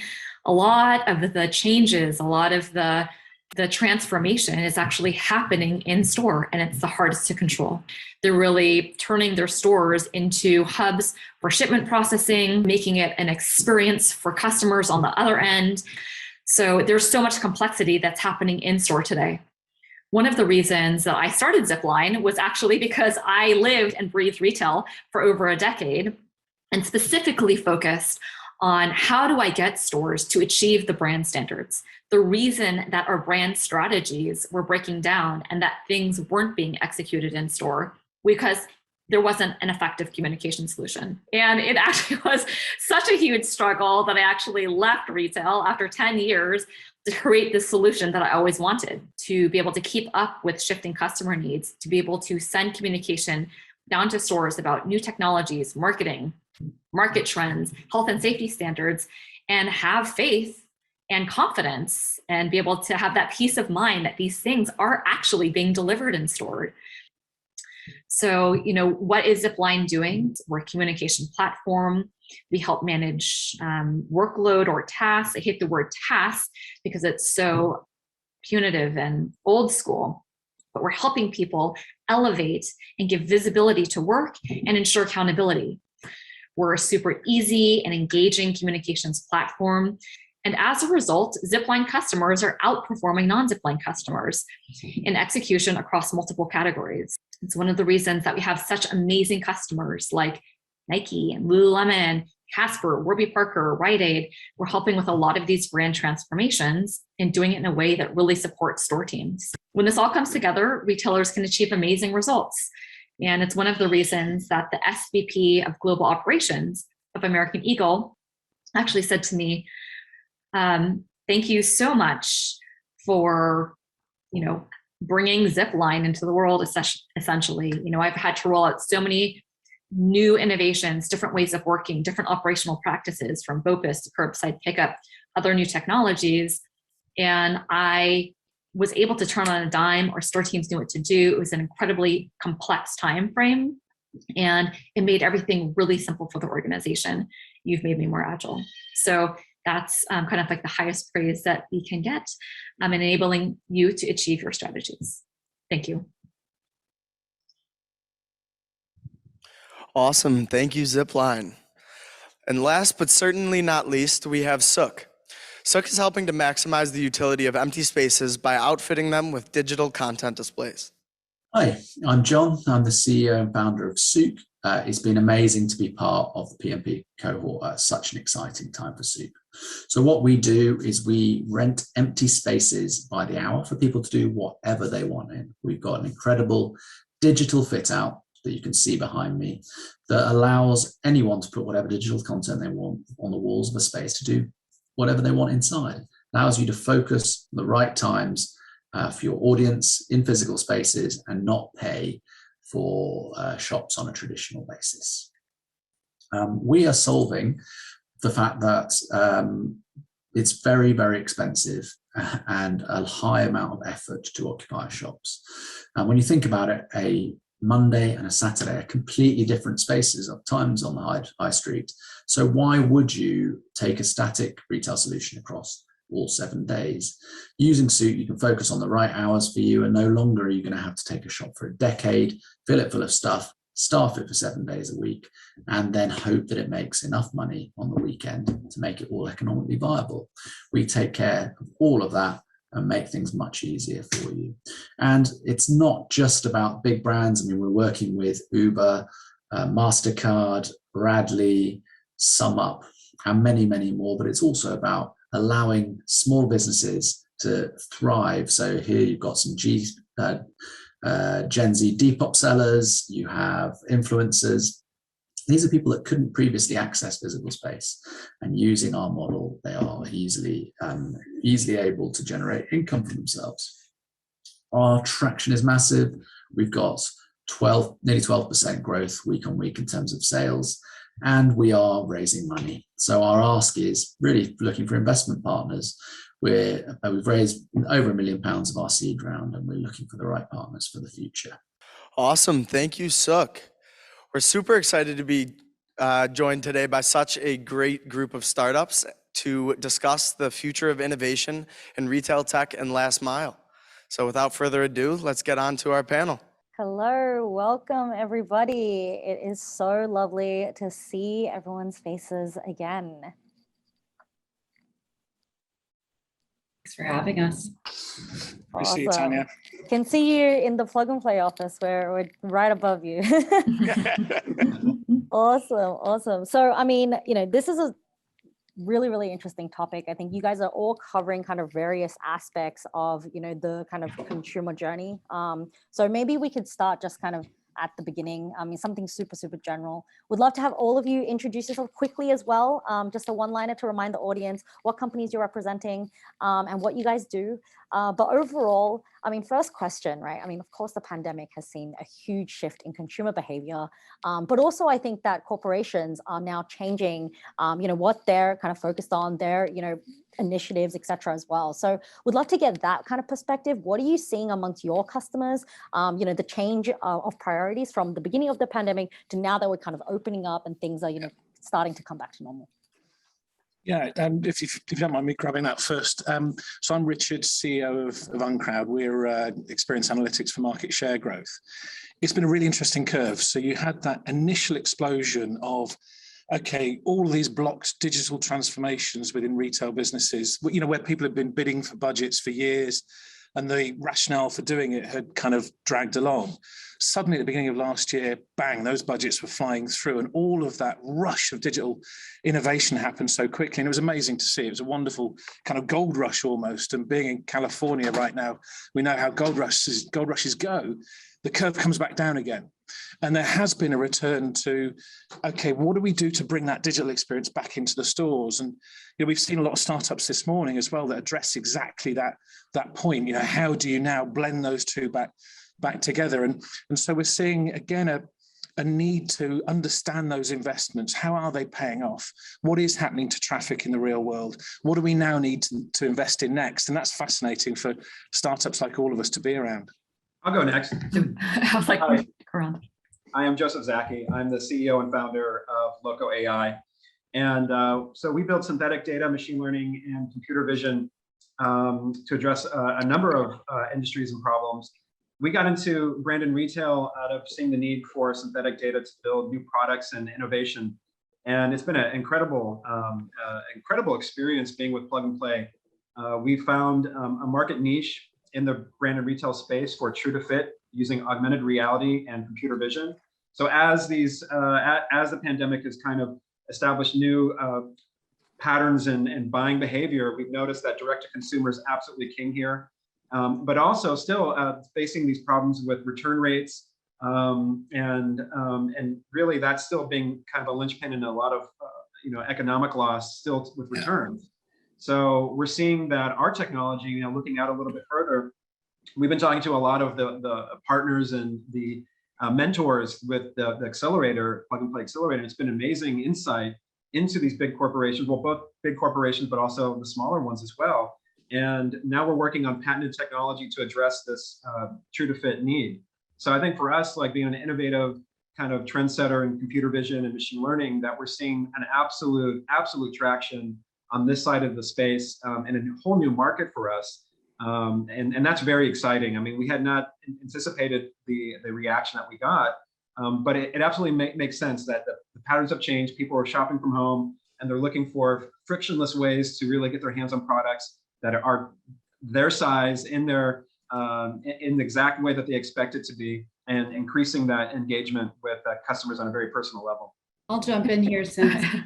Oh, you can go. No, go. It's like I'm looking at the screen. Go for it. Okay. I'm at the bottom on mine. I was assuming I'd just go last. But anyway, I'm Carrie. I'm the VP of Sales and Marketing at Saara, and I wanted to follow Joseph's introduction because we also deal with returns. We help prevent and automate returns. And part of the trend of online shopping during COVID is it has increased a lot, which means returns have as well. The difference between online shopping and in person is pretty obvious. You can't try stuff on. So especially for apparel brands, it's very difficult to try to give the sizing chart, do everything you can to try to prevent returns. But another thing that I found in dealing with our customers is about a third of e-commerce brands, direct to consumer, have some sort of portal or way to automate the return process. But so much fewer have any sort of strategy or AI type solution like Saara's to actually prevent or mitigate the returns and offer exchanges and build that into their loyalty program.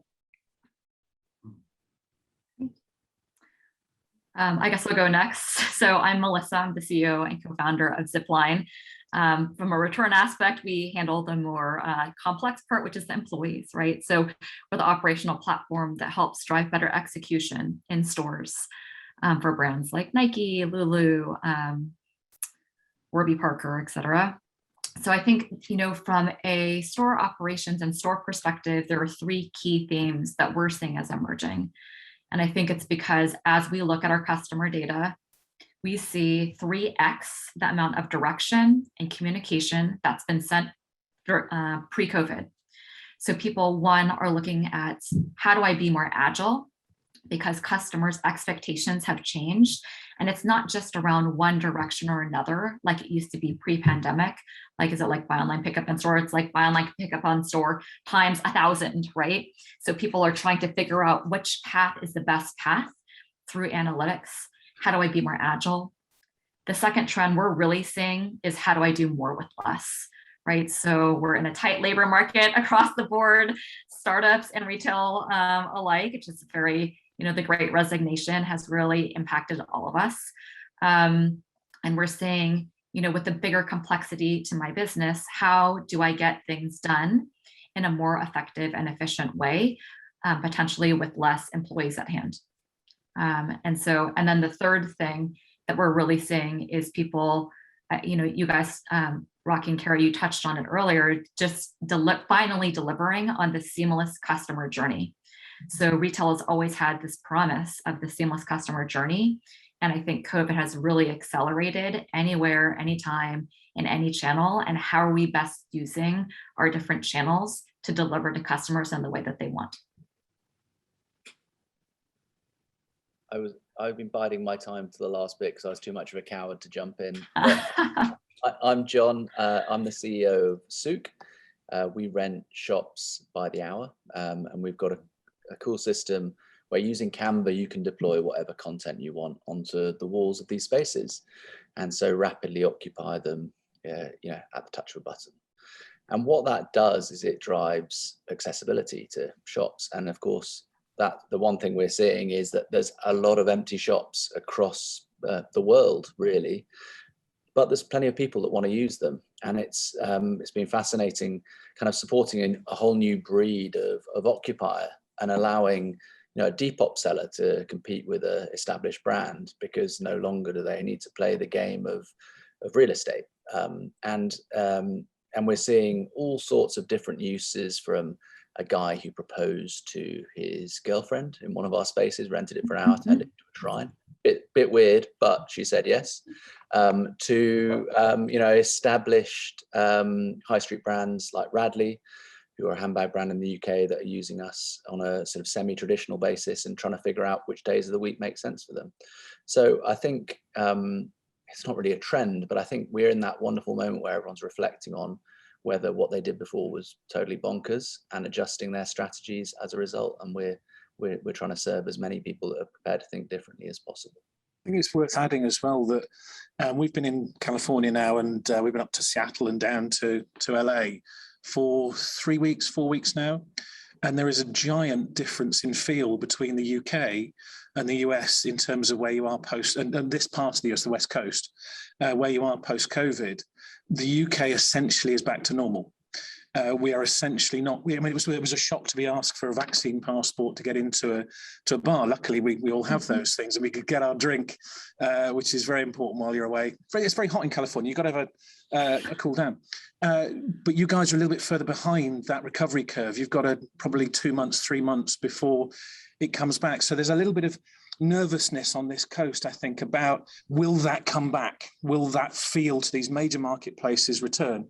If London, Manchester, Birmingham, Edinburgh, Scotland, if any of those places are a guide, yes, it will. And that asks its own new questions, because it starts to speak to some of the things that John mentioned. What's going to happen when people want that physical presence again? Customers want it, and retailers are then competing for it. And people like John have managed to nab some of those great spots to put the independent retailers and the independent ideas in front of customers. It is a new gold rush in a really fabulous, it's a great time to be a retailer.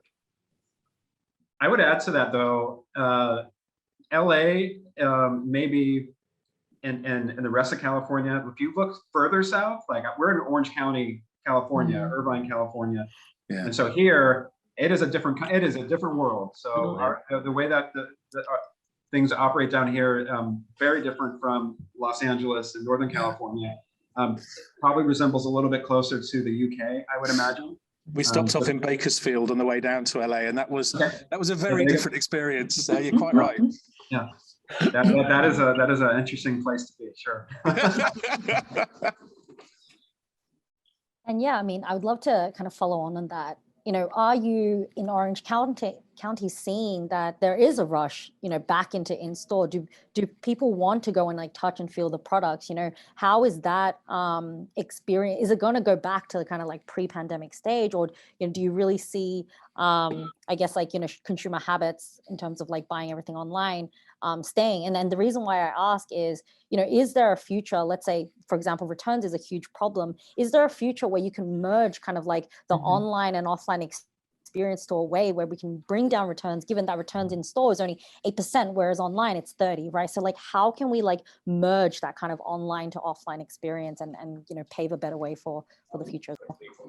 I mean, Tanya, I think that's a really good question. And I would have to say from my observation here in Orange County that we're absolutely seeing a hybrid model, no question about it. I mean, Amazon has disrupted. I'll give you a perfect example. We could not get a conference table delivered here for the life of us. I mean, we went through so many dealers, and they're like, oh yeah, we have it in stock. And then no, they don't have it in stock. Or it was like, or it got broken as they're taking it out of the warehouse or something crazy. So we were forced to go to Amazon to literally like deck out our office. And so I can tell you for certain that the online behavior will absolutely be a thing from here on out. There's no question about it. I think that what we say here in Orange County is that there's certain things people will go out of their way to have a personal experience with. There was a Mercedes-Benz electric car event that we just had last week. 1,000 people showed up. I mean, there's a Pitbull concert. The whole thing sold out. So I think there's definitely these kind of cultural moments that will absolutely persist in the physical world. But I would say, the digital retail space has absolutely been disrupted and has never.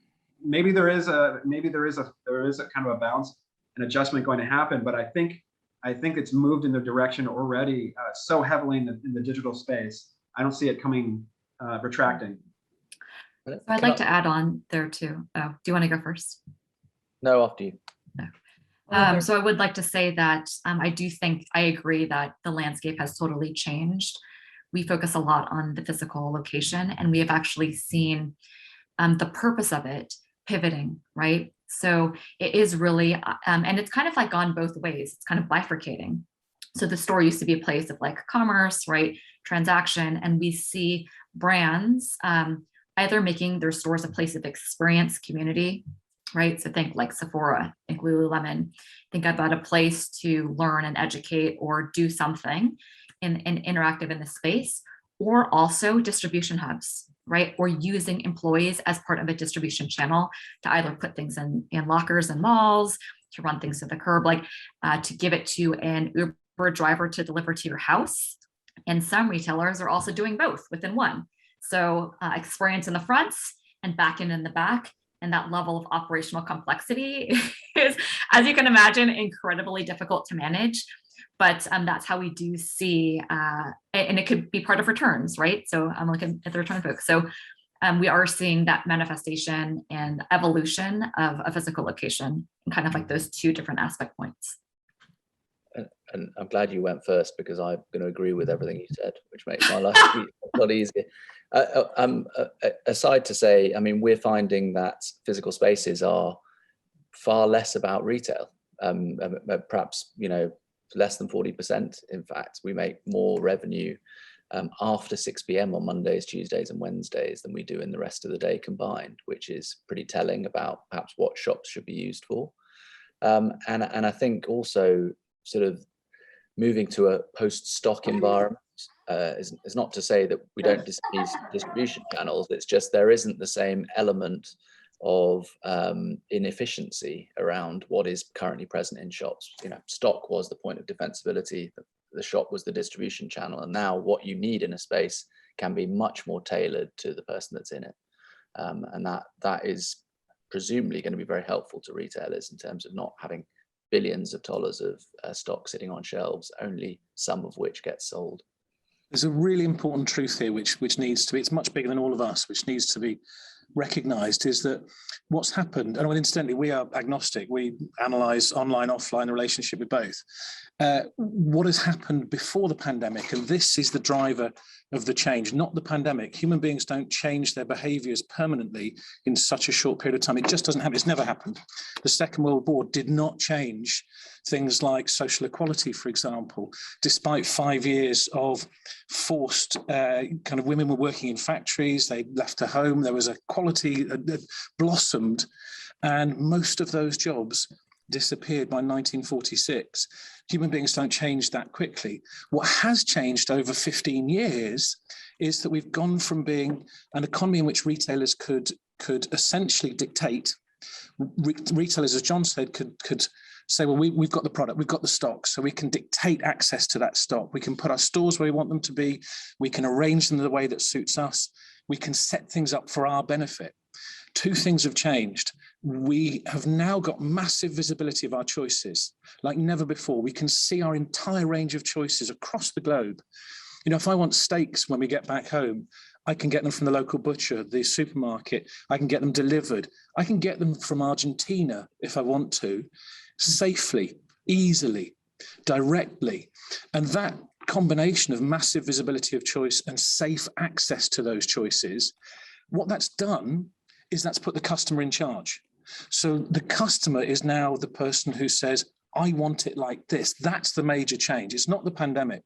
The pandemic has accelerated what was already in train. And when John talks about being far busier in the evenings, that's because customers, we won't tolerate having to take, leave work early to go and do something anymore. We want to go and do it to our schedule. We want to access those experiences that Melissa talked about. We want to access those experiences on our terms.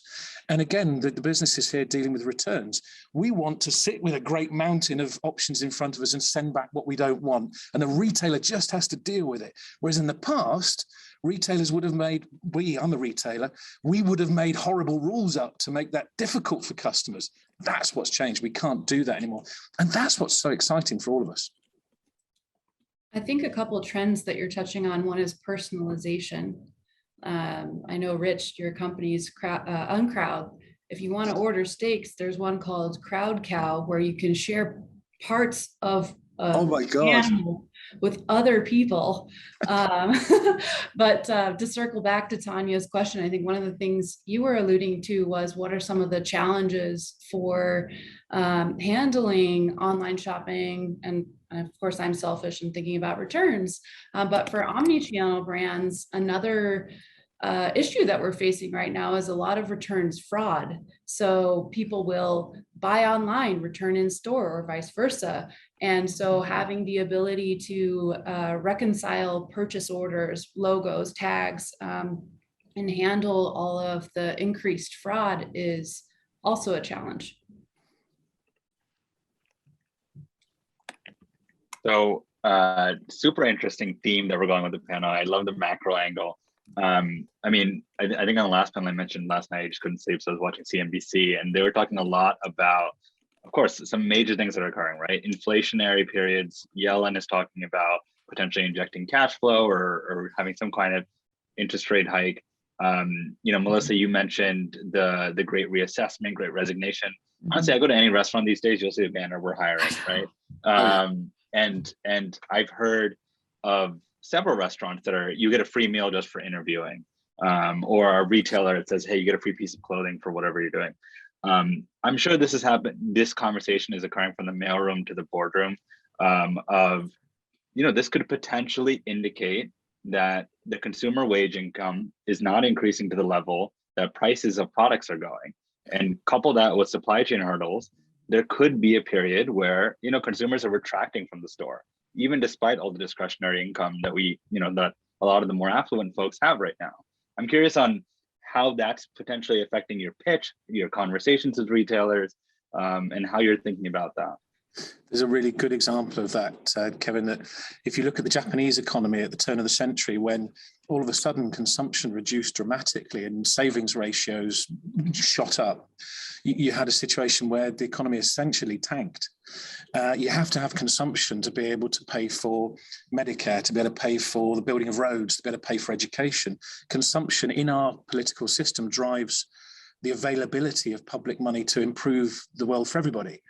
So what we've been doing at Uncrowd is, and this is how we got permission, incidentally, from the US Embassy to come to the US. This is how we got our national interest exemption, is our product helps retailers to stimulate growth and to stimulate return, not just to the physical store, but also to the online store. It's about helping people get an easier, more rewarding shopping experience. And actually that's been quite profound for us, is learning that consumption is one of the things that makes us all better off, not just the person who's doing the consuming. We can have really interesting arguments about whether that is the right political system for us to exist in, and that's very legitimate. But while we are in that state, if we want to have great societies, if we want to look after people that are, you know, if we want to educate our kids, if we want to provide public health, if we want to do any of those things, we need to encourage that consumption. So anything that startups can do that helps those big retailers to stimulate economic activity is really important, and we really recognize that, and that's part of our pitch now. If I could add, because I think that makes a lot of sense, and I mean, in spite of being a capitalist and also a startup founder in retail, I'm actually, you know, slightly apathetic towards consumption personally, which I know is, you know, not the norm for a lot of my customers and clients. But our approach is actually to a great degree about the hedge of what people want at different times. That is not always about consumption. It, you know, if you look at what we've had in our spaces today, it is a handbag shop, which is sort of the pinnacle of consumption, but it's also a gym, a corona testing center, an education space, an esports event, and that's it. That's in one day in 5 different sites. And I think, you know, just like retail has to change seasonally throughout the year, we all need to be building businesses that are resilient to what is going to be a bumpy ride over the next period of time, and none of us quite know how that's going to play out. And one of those things is about being able to sell stuff that is not necessarily out and out transactional. I totally agree that that's the right model of consumption. Consumption is still consumption of experiences, consumption of personal improvement, all those things. Totally endorse that. I think one other thing, John, that you're talking about too, like, it's so interesting about the space, like the reinvention of the space. And that's where we do hear a lot in customer conversations around the theme of agility, right? Because it's not just more is better. Sometimes you're leveraging margin.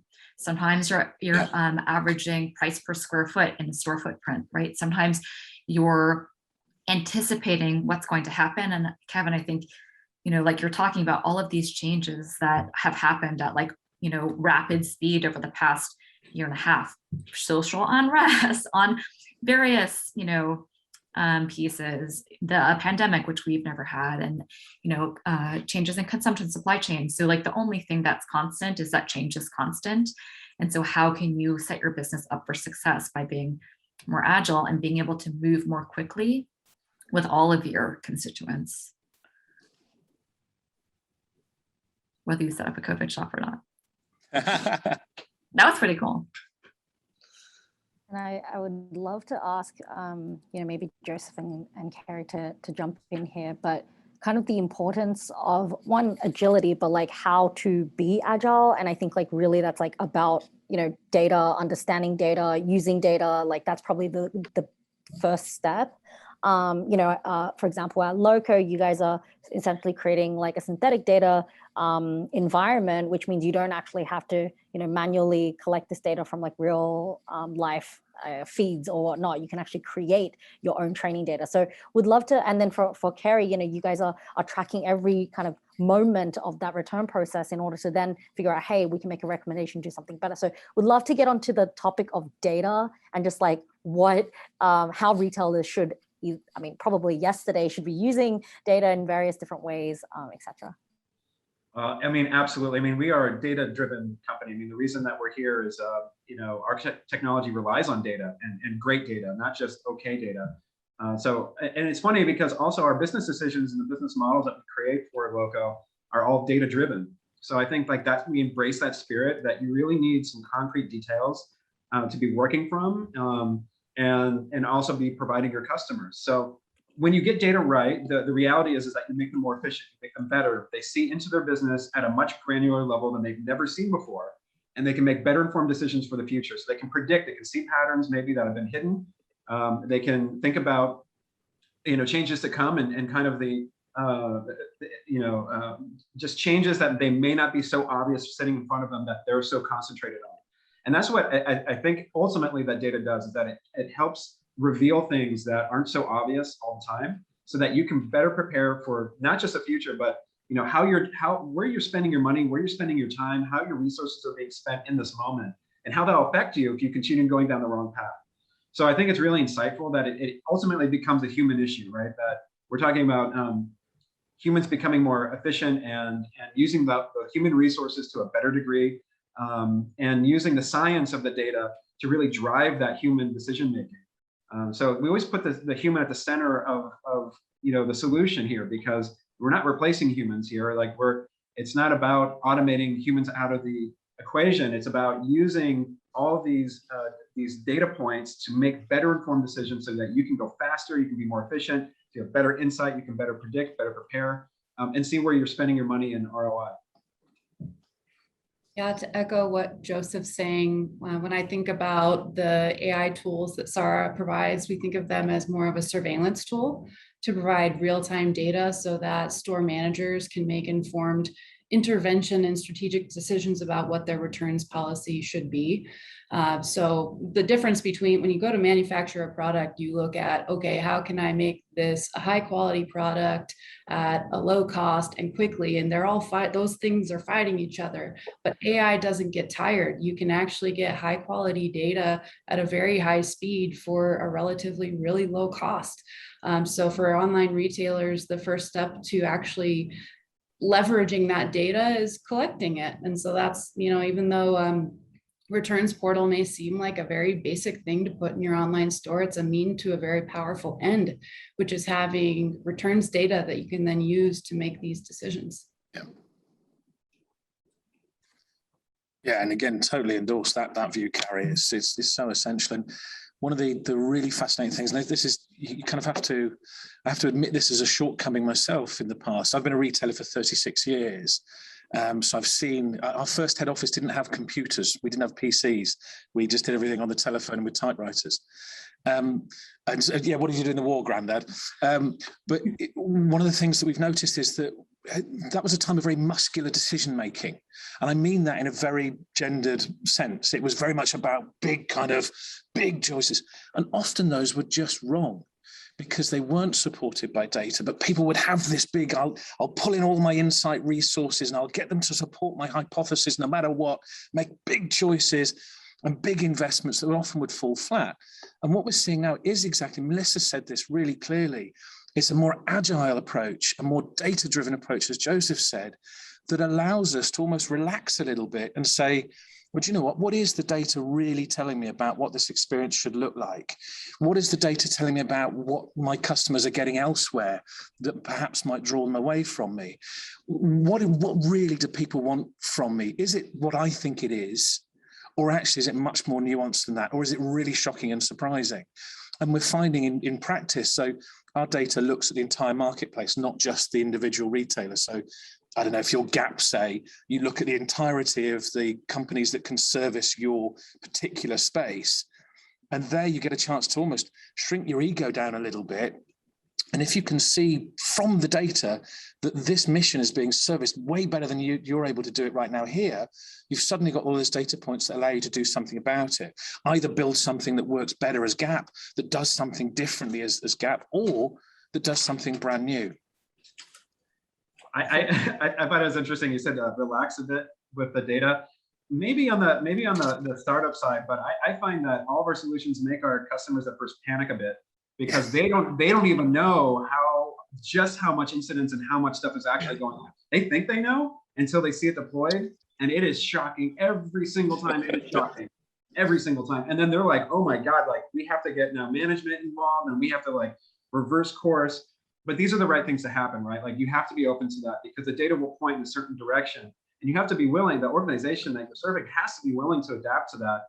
Otherwise, they're just going to keep going in the wrong direction. They're going to be spending a lot more money trying to do band-aids and patches along the way, as opposed to embracing that transformational change that really does come about from using data in the correct way.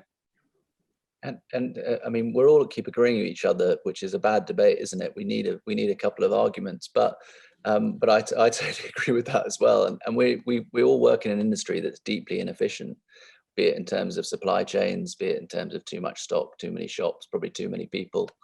And there is a wonderful moment to address all of that, and it is right now, because for the first time in ages, having anchored most of our economies around the real estate, the P that invests in a lot of these businesses, we're able to look at it differently, and people are prepared to change.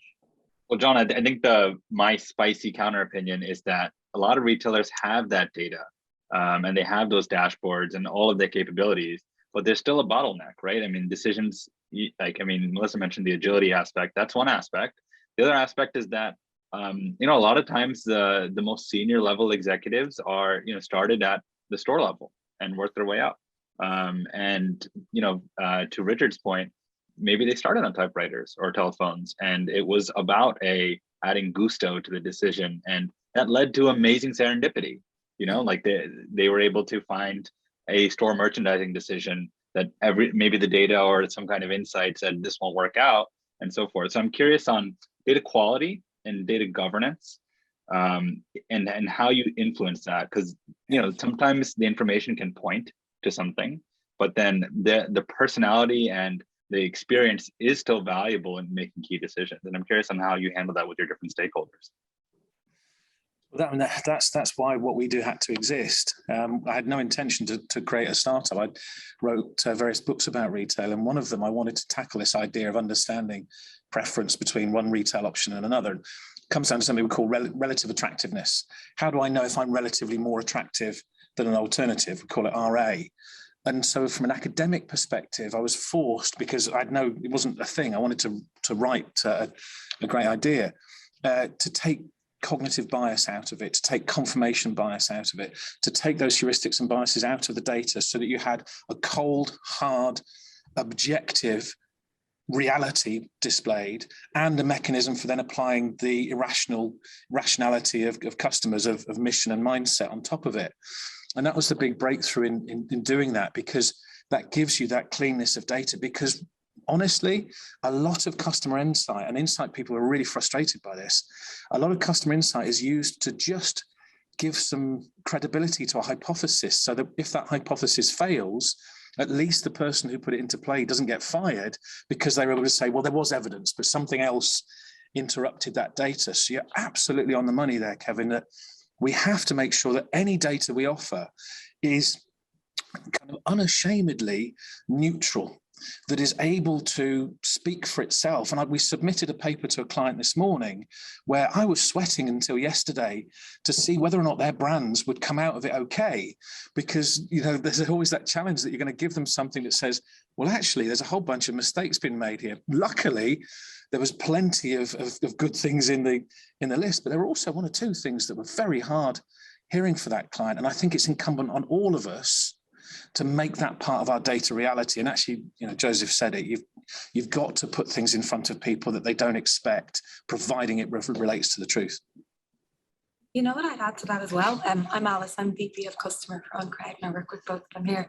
When we talk to our customers, it's amazing that data now and the idea of governance hasn't really existed for a lot of them. So we talk about mindsets, and it's one of the parts that I love about our platform is you can take someone who's maybe a completely different gender, age bracket, but at that point in time when they're interacting, they might be in the exact same mindset. They might be in a rush.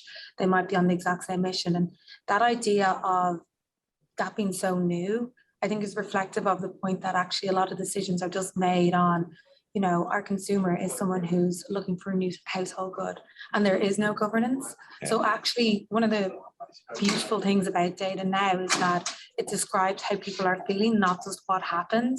So actually the more governance around that, just by pushing new ideas, is only going to help. I wanted to add to that, you made a good point, like the senior management that maybe came up using analog equipment. So the data itself has to be visualized or presented in a dashboard in the right way for each of these departments, each of these kind of people at the different strata of a business. You can't just like reveal the data and go, here it is, like good luck. What we find often is that you have different audiences within an organization that you really have to pay attention to when you're presenting this, because they're looking at different things. The data may point in one direction, but the way it's presented in the bottom line or the numbers that they care about the most may be different, department to department, person to person, organization within organization.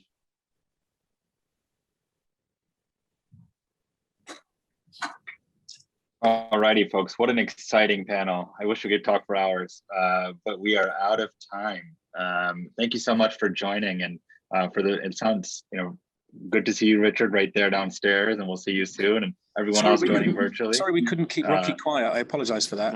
I've been listening. We're going to come upstairs and find you in a minute. That sounded like a threat. Yeah. Can you carry on the conversation? Have a great evening, folks. Good seeing everyone. Thank you so much for joining. Thank you. Thanks for having us. Fantastic. And thank you to another exciting panel. And thank you to Kevin and Tanya.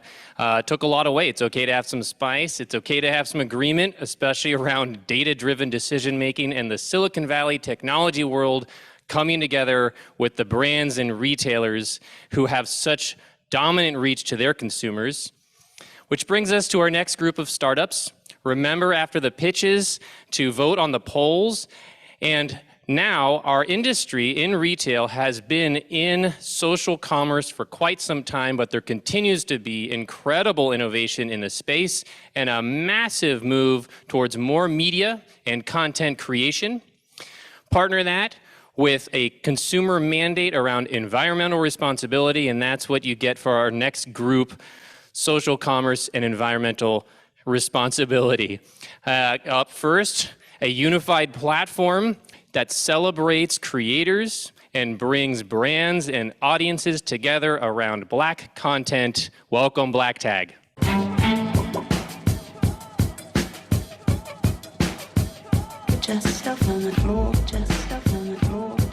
Today, Blacktag, a global interactive platform modernizing how we create and consume Black content, has unveiled plans for bringing its multi-tiered platform to brands, creators, and audiences around the world.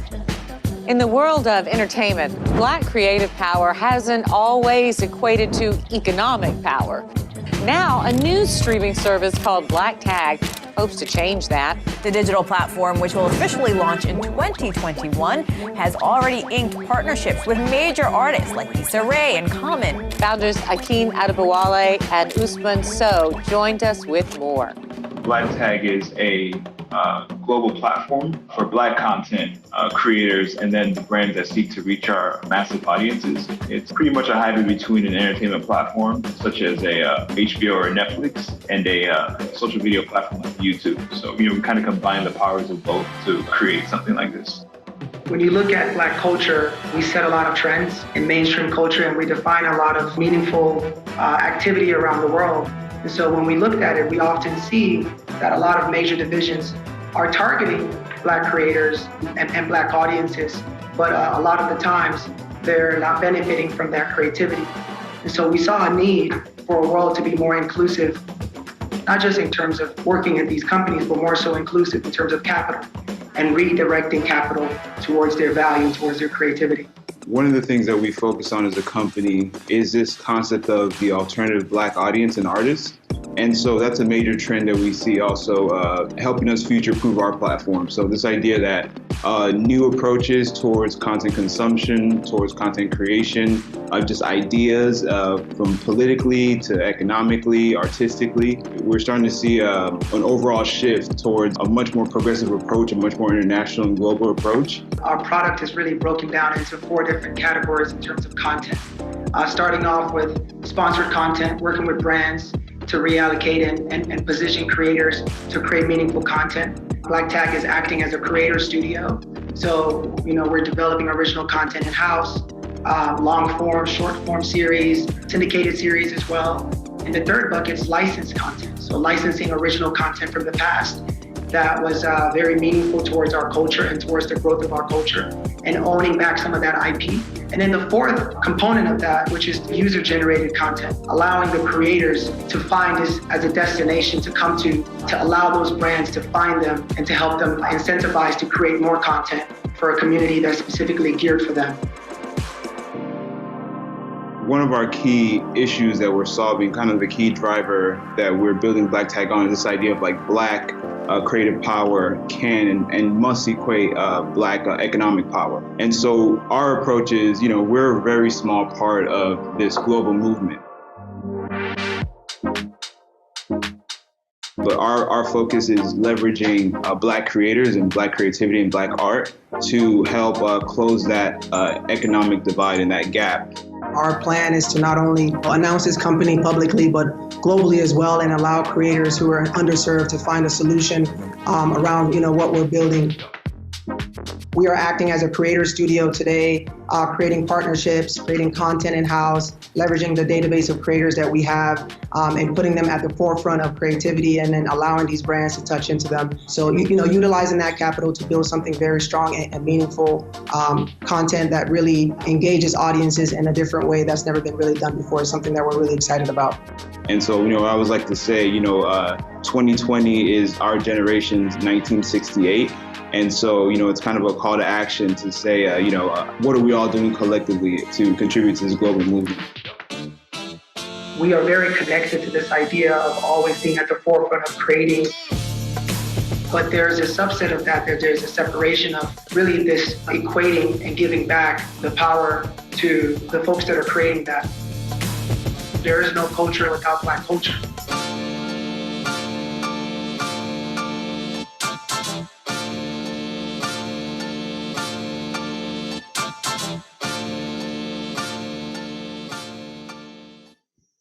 Thank you, Blacktag, and download the app now. Up next, there are 2 major pain points facing retail. One around the sustainability of single-use bags, and the second on the need for your next advertising location. Intersecting both, please welcome Bagboard. Hi, I'm Ashley, the co-founder of Bagboard, and I'm pleased to be presenting Bagboard to you today. There are millions of people like me who want to shop more sustainably, but don't know where to start. And there are an increasing number of brands who are putting purpose and profit hand in hand, but they're struggling to cut through the noise of traditional advertising to reach consumers like me. That's why we created Bagboard. We are a new sustainable advertising platform and marketplace that connects conscious brands with conscious consumers. We advertise sustainable brands, empowering consumers to proactively engage with brands who align with their values and enabling them to spend more consciously. And in doing so, Bagboard is driving new spending behaviors that will accelerate the growth of the sustainable economy. So how does it work? We replace single-use plastic bags with our eco-friendly, reusable paper smart bags that feature advertising campaigns from our sustainable brands on the front and back, basically creating mobile billboards. I can either pick one of these bags up for free from any one of Bagboard's 2,000 independent stores in central London, or order one to be sent directly to me via the Bagboard app. I then earn rewards every time I reuse the bag by scanning the QR code on the side of the bag to share my GPS data with Bagboard. Every time I do this, I earn rewards that can be spent back on the sustainable brands in the app marketplace. Bagboard also removes ocean-bound plastic with every reuse, and we've already removed the equivalent of over 400,000 single-use plastic bags. We're based in London, and our team is headed up by industry experts, including the global CEO of M&C Saatchi Performance, and Sky, the UK's biggest spender on advertising, and also an investor in Bagboard.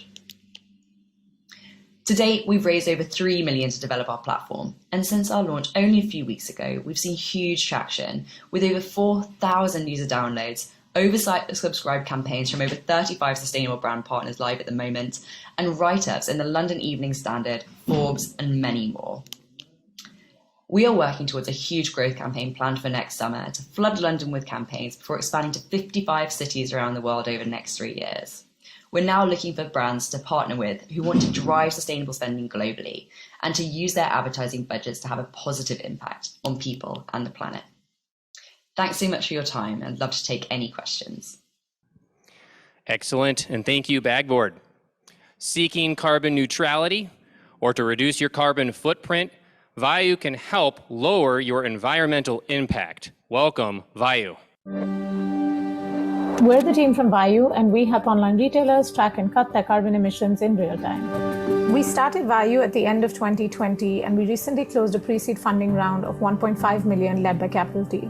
Our team is made up of engineers, environmental scientists, and sustainability experts. We know for retailers, collecting data and adding emission factors is a time-consuming and labor-intensive process.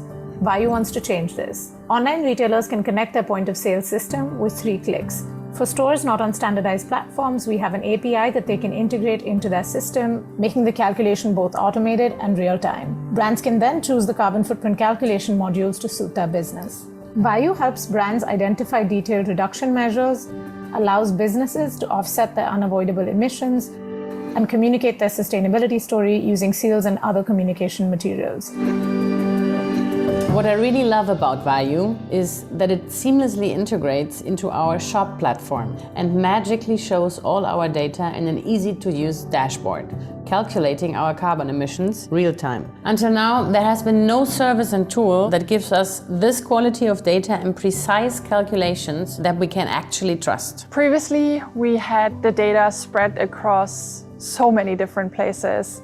Spreadsheet here, spreadsheet there, then there was the raw data coming from the different teams, and we didn't really have one central place where we could just go in and have a really good overview of how the emissions look like. And now with Vaayu, we have this dashboard, and it's so intuitive to navigate. We can really see it at one glance. We can break it down into different countries when we want to look at operations or transportation. And what I love most about it is super accurate data in real time. We would love to work with more brand partners and businesses in the online retail space.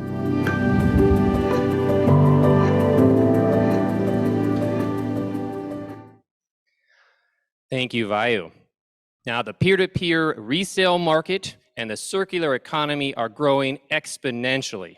Recurate enables a resale marketplace directly on your e-commerce site. Welcome, Recurate. Hi, everyone, and thank you so much for the opportunity to present. Recurate is an e-commerce integration that enables a peer-to-peer marketplace directly on brands' websites. It allows them to take control of the resale market for their products. We just started last year, about a year and a half old now, but we're live with 25 fantastic brand partners. We have a team of 26 people.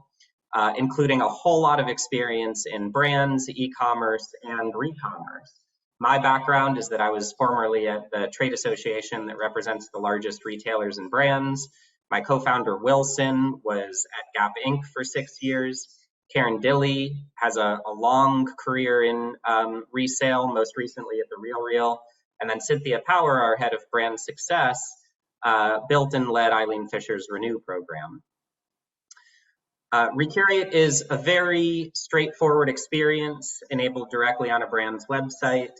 If you've ever purchased with that brand before, you could log in to find your purchase history, select an item that you want to sell directly from that purchase history, and then people who are interested in buying pre-loved products can purchase that item directly from the brand's website. Just take one example. Brass Clothing is a brand that we launched with late last year. They have a fiercely loyal customer community that was previously buying and selling in a Facebook group. We were able to take all of those transactions and customers and bring them back to Brass's website. And now they're seeing that 12.4% of their total sales is attributed to resale. We're always looking for great brand partners. So if you know of anyone that wants to join the resale revolution, please feel free to reach out to me or visit our website at recurate.com. Thanks so much. And thank you, Recurate. All right, let's solve fit. Have you ordered something online in your size only to find out it didn't fit exactly as you had expected? Wair is the modern solution to personalized fit. Welcome, Wair. Hi there, my name is Greg Moore. I'm the CEO of Wair, and we are the sizing and fit engine for apparel brands and retailers. We were founded in 2012. We have 19 employees and we've raised $6.4 million. Our company for the first 4 to 5 years was all about data collection in terms of bodies from all over the globe. And in the past 2 or 3 years, we've been very much in the growth phase based on the SaaS platforms that we've built out to solve some of the problems we're looking to tackle. Our founding team came from companies like Sportvision, MobClicks, TaskRabbit, Tile, and then we have a key set of advisors from Whoop, Third Love, Stitch Fix, Shopify, Uniqlo, you name it. We've got an amazing team and really excited to tackle the problems we're facing. Now, our solution is injected directly into apparel e-commerce sites. And basically what it does is that it asks for 4 clicks from a shopper, and based on those 4 clicks, we predict the body dimensions of that shopper, and then we recommend the best fitting size across the entire product catalog. Our roadmap for this includes taking over all of size communication for brands and apparel e-commerce companies in the world, and it's a huge opportunity. There's over 7 billion transactions per year in apparel e-commerce, and that's growing at about 14% CAGR.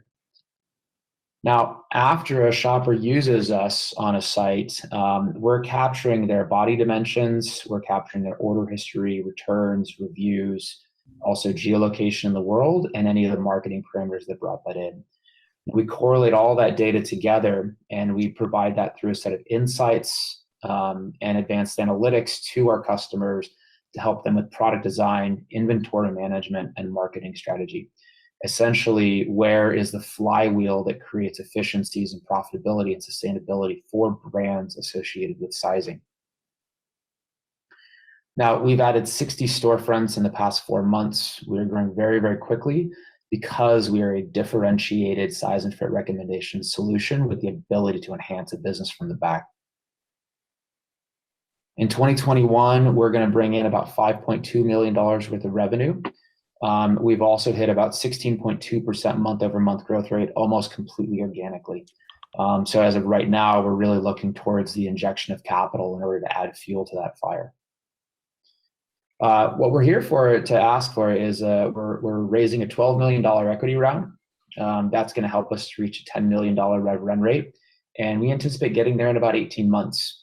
We've really built the infrastructure, so we're ready to inject capital into sales and marketing, as well as research and development to really achieve the roadmap that we want, again, to take over total sizing communication for our customers.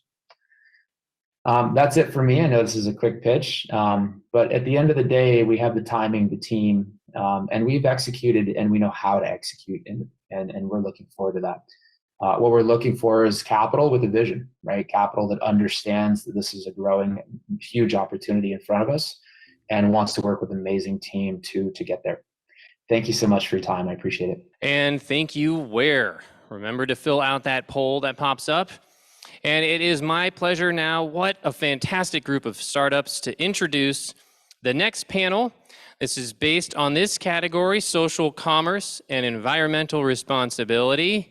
Please welcome our panelists and our team for this group. Okay, well, while we're getting that set up, so team, I'm going to start with a spicy question, which is what, a lot of our last panel was all about kind of macro, what we're noticing in the market, hyperinflationary period potentially coming, consumer pockets tightening up, wage growth not occurring, and let's use other past periods in history as an example. And what we've often seen is corporations cutting on mission-driven projects. How is now different? How is what you're pitching to these corporations and how they would potentially incorporate your technology so important for their future, despite whatever may be occurring in the macro economy? I can go and answer that first. I guess I'm Greg, CEO of Wair. So I think from our perspective, there's a couple of things that are happening that are a lot different from the past, right? One is that there is a macro environmental and a macroeconomic movement here. And I don't think that you can lean away from those, right? Those are happening around the world. Consumers are starting to react to that behavior and to brands that are leaning into sustainability and being environmentally sound. From the micro environmental perspective, I think that a lot of the things that the panelists here offer actually do go towards the profit line, right? So one of the things that we constantly talk about and we track through a lot of cohort testing is that our customers end up paying us out of the additional capital that we create based on being more efficient and more profitable. And I think for brands to lean into the pockets of some of these larger companies, right, we need to be able to have the narrative and then the data to back up that that's exactly what we're doing, that we are creating additional free cash flow based on the services that we're offering by helping them take this leap to be more sustainable. Now, I don't think that every brand can say that or every vendor can say that. I think some of it is a bit aspirational or maybe future facing.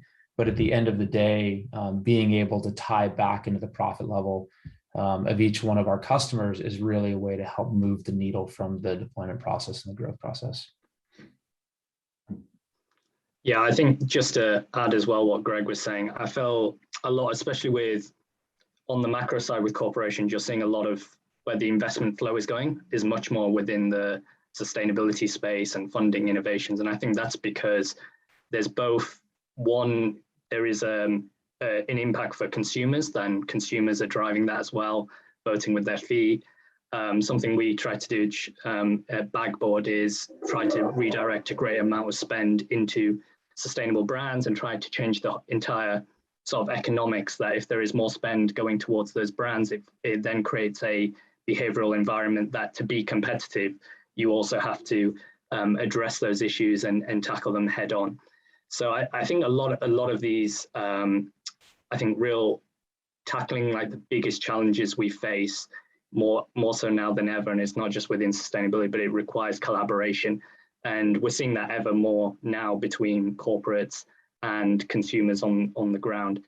So for us, we're particularly concentrated on conscious consumerism. So our mission is to revolutionize how we as a society spend, because we believe that will, as a society, if we can do that from the consumer ground up, it also changes the macro as part of that. But yeah, I think with that sort of direction of how, we all cast a vote every day with what we eat, what we spend, what we wear, and that vote is being counted, and corporates are reciprocal with that by also trying to help consumers as well lead towards more sustainable behavior. And maybe just building on what both Greg and Josh said, I think from our perspective on the macro kind of picture, obviously we see a lot of legislation coming in on the environmental side. So I think that has a lot of impact on kind of the business imperative that brands need to start doing work in the space. And then on kind of the micro, I couldn't agree more that we're seeing customers really engage with brands, with businesses that kind of live their values, and they're really wanting to spend and buy from brands that kind of do that. So couldn't agree more with both Greg and Josh on that. I don't have anything else to add, but maybe just to summarize, really there's 2 points, which is that consumers and governments are caring about this more, and there's more money to be made by engaging in sustainable and more efficient practices. I'm curious on, like, you know, a lot of you are disrupting fashion, and probably the biggest disruptor in B2C in probably in the last 2 years has been Shein, which is not necessarily a sustainable company, I don't think, by any means. They're, if anything, disrupting an already big pollutant, which is fast fashion. Obviously, all brands don't need to be fast fashion companies, but this is an emerging company that's done really well in the last 2 years, and it's caught the attention of, you know, major Fortune 500 retailers, where it's developed product, throw it out, no one buys it, great, I'll make something new, instead of, let's say, personalizing it to the consumer, a testing in the market, if you will. What's your perspective on that? How do you think of when different players that go obviously against the mission of what your companies are necessarily doing? Like, how do you look at them, and so forth? Yeah, so I think we're kind of in a weird space as far as that goes, right? Because even though that's the case, if you start to think about reducing the round trips for exchanges, returns, and things like that, just based on having better sizing, you're still even making a company like that more efficient, right? And therefore, in their efficiencies, they're becoming more sustainable. So even though they're not necessarily a great player from an environmental perspective, we can make them a better player from that perspective. I think one of the other big things to think about too is, like, there are a lot of segments in e-commerce specifically in retail, but I'll just say this in apparel, right? You have kind of your upper enterprise tier brands that have been leaning into, at least at face value, sustainability and environmental impact for quite some time. I can't say that they've done a whole lot until recently, but they're now starting to modify the supply chains to be able to do that. Then you get your sort of smaller enterprise markets that don't necessarily have the profit margins or cash flow to really lean into that, and are still really just looking towards creating as much profit as humanly possible, because that's what the, you know, executive teams and boards want.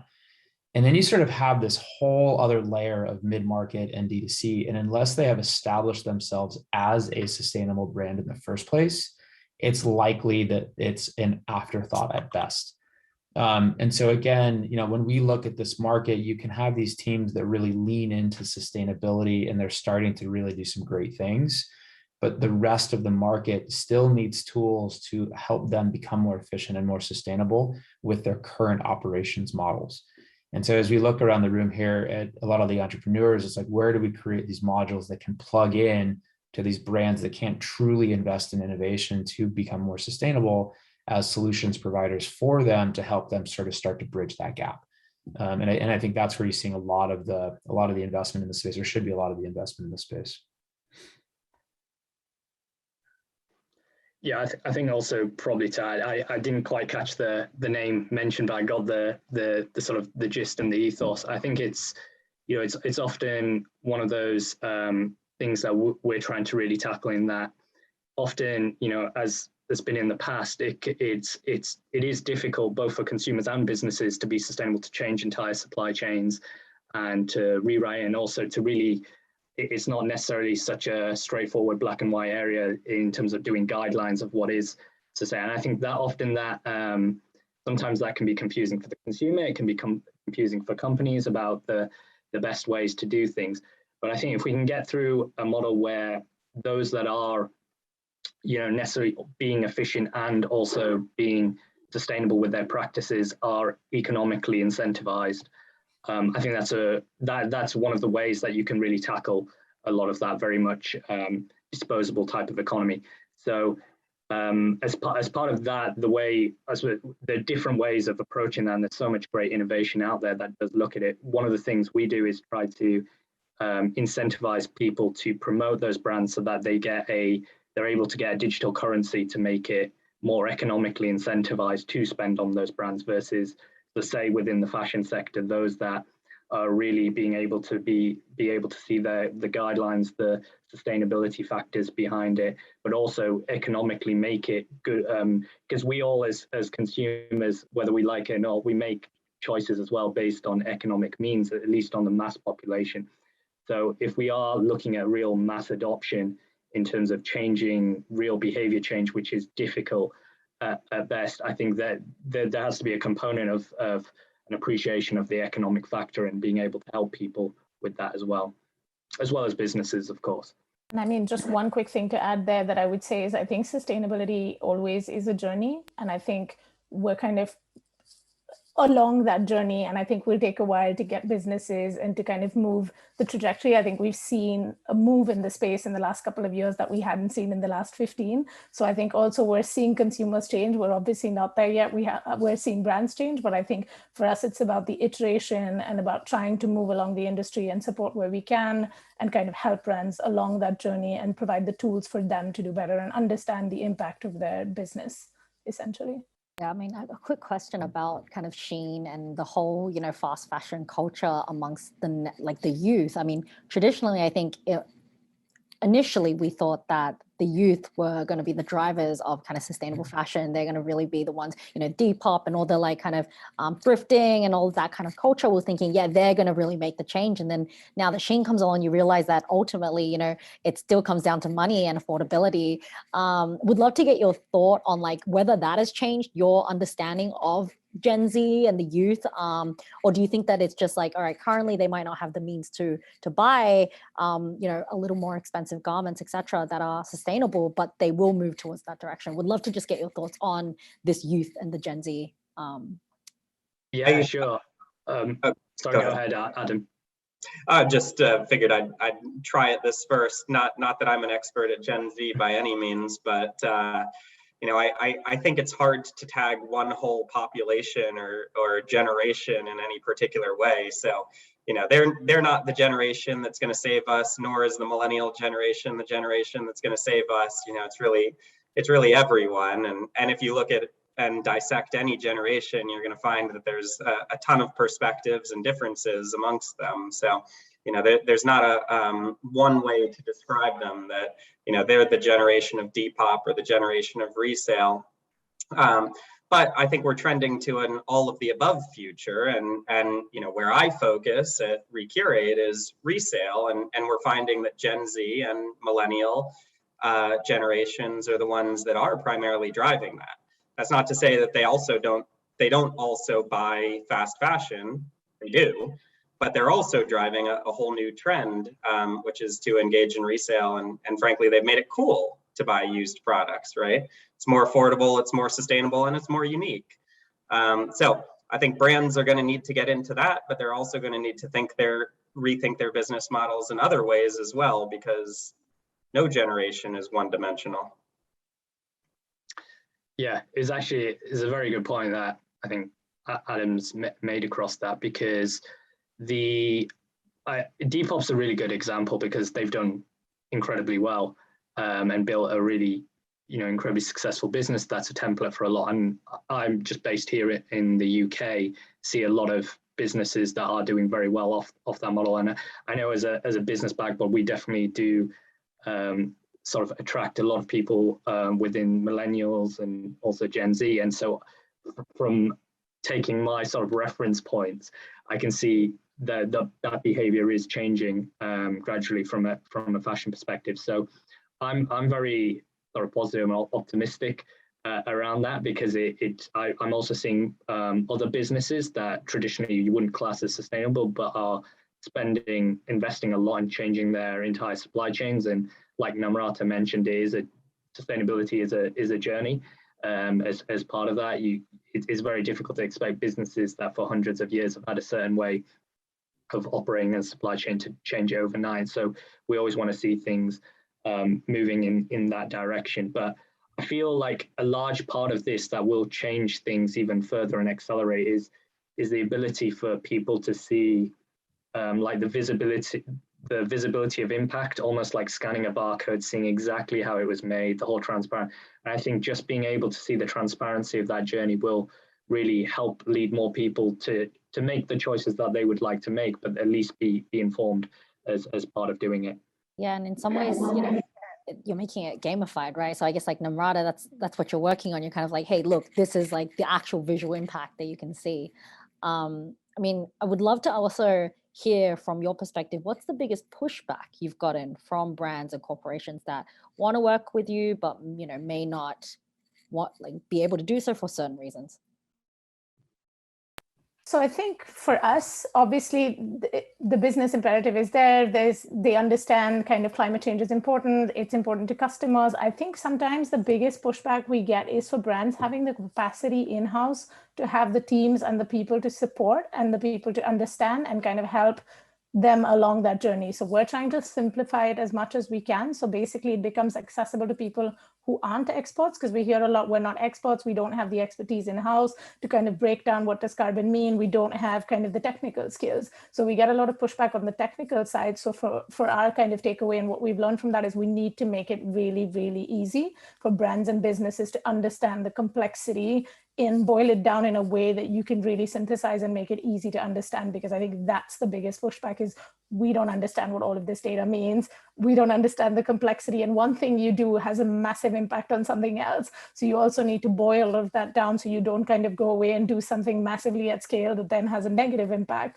on something else. So it's kind of boiling all of that down and making it simple. And I think for us, that's the challenge we've taken on, and we're really trying to see how can we make that super easy for brands to understand and act and understand the impact that they have. Yeah, I just second that. Again, coming from the place where I'm focused on resale, there's clearly a market imperative to get into resale now if you're a D2C brand.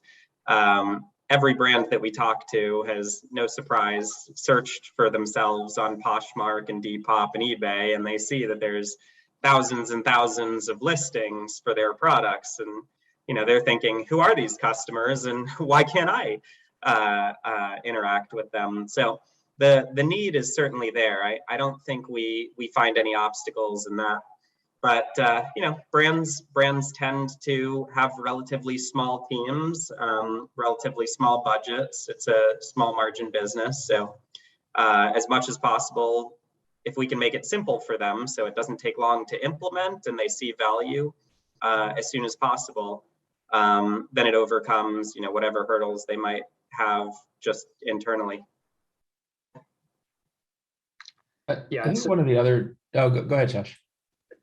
Thanks. No, thanks, Greg. I very quick one for my side. I just thought I think the pushback we get is actually very different to a lot of different companies, because we're within the media space as well, and so I think with any new innovation that comes out, which is different, it takes a bit of time to understand it, as in using bags as a mobile billboard and that sense of a new media format. So I'd say that's the sense where we get sort of a I wouldn't say pushback, but more sense of having more in-depth conversations, because we go within the CSR and marketing type budgets as part of that. But yeah, go. Sorry, Greg, for cutting in there. No, be sorry. Yeah, I was gonna say one of the other things, like we really try to lean into, and we're still learning, not experts at this by any matters, but is storytelling, and then storytelling with a material reason behind it, right? So at the end of the day, I think, like, again, in the apparel space, when you say the word sustainability, a lot of people have been trained to think about the only way that the apparel industry is sustainable is if we go towards something like mass customization, right? Which is such an amazingly huge shift over into a whole different supply chain, different production. Like it's if it ever happens, is like 30 years away, right? Just because of capitalization of equipment. And so when you think about our ability to kind of chunk off pieces of the sustainability drive, it's helping our customers understand that there is a journey that they can take. There are pieces of this journey that we can all provide, and that we can help to do this easily and efficiently to kind of get to more sustainable processes. Not that they need to go towards what media has said is the only way to get towards sustainability, which is just a massive undertaking that nobody can really actually even think about. So I think, like, when we're thinking through this in the deployment process and helping our customers along with their journey, like the same thing we do as entrepreneurs for investors and for each other and partners and whatever else, is finding a way to make the story digestible to the point that we take them out of these like big, hairy, audacious goals initiatives and focus on, like, hey, there's a piece of this you can solve now, right? And it's actually relatively cost efficient to do so. And then there's another piece that you can solve tomorrow and another piece that you can solve the next day. So I think, like, helping people understand that journey is something that can kind of help us continue to deploy and distribute. Interesting point you bring up there, Greg. So the same way that we're all evolving our messaging and the world increasingly is caring about sustainability and the environmental impact that our products have. Obviously, the venture ecosystem is changing. I've been in venture for almost a decade, and when we started, it's no one wanted to invest in circularity unless it was kind of a deep tech focused firm. And now we're seeing obviously consumer iterations and more technology implementations of sustainability tech. What have your conversations been with investors? What were some of the learnings that you had early on, and how are you iterating on that? And what is a venture ecosystem like for you right now? Yeah, it's interesting because as I said, we need to tell the story to our customers that iteration and incrementalization is really good. The entire venture ecosystem is built totally differently, right? It's not built on incremental gains. It's built on explosive growth and moonshots, right? I can't remember the book, but it's home runs per at bat, not batting average, right? So at the end of the day, I think that there is a pretty big venture hole out there for companies that can come in and help to incrementally solve problems where there's still a tremendous amount of scale, but it's not the solution that's going to totally, revolutionize an industry. So I think in the venture world, for businesses like us that are a part of that incremental gain, it's really all about traction, right? Can we prove to them that there's an exit opportunity that's a big enough multiple on their investment in, but understanding that we may not be the solution that revolutionizes the entire industry in that perspective. So I think it kind of comes back to your ability to iterate the story based on the person listening to the story to get them towards the path of hey, I am the solution towards a problem that is actually pretty big. So sustainability is weird because I think we all think about it from the perspective of moonshots, and media has totally positioned it from that capacity. But solving these incremental gains makes a really, really big deal along the way. It's something we can lean into.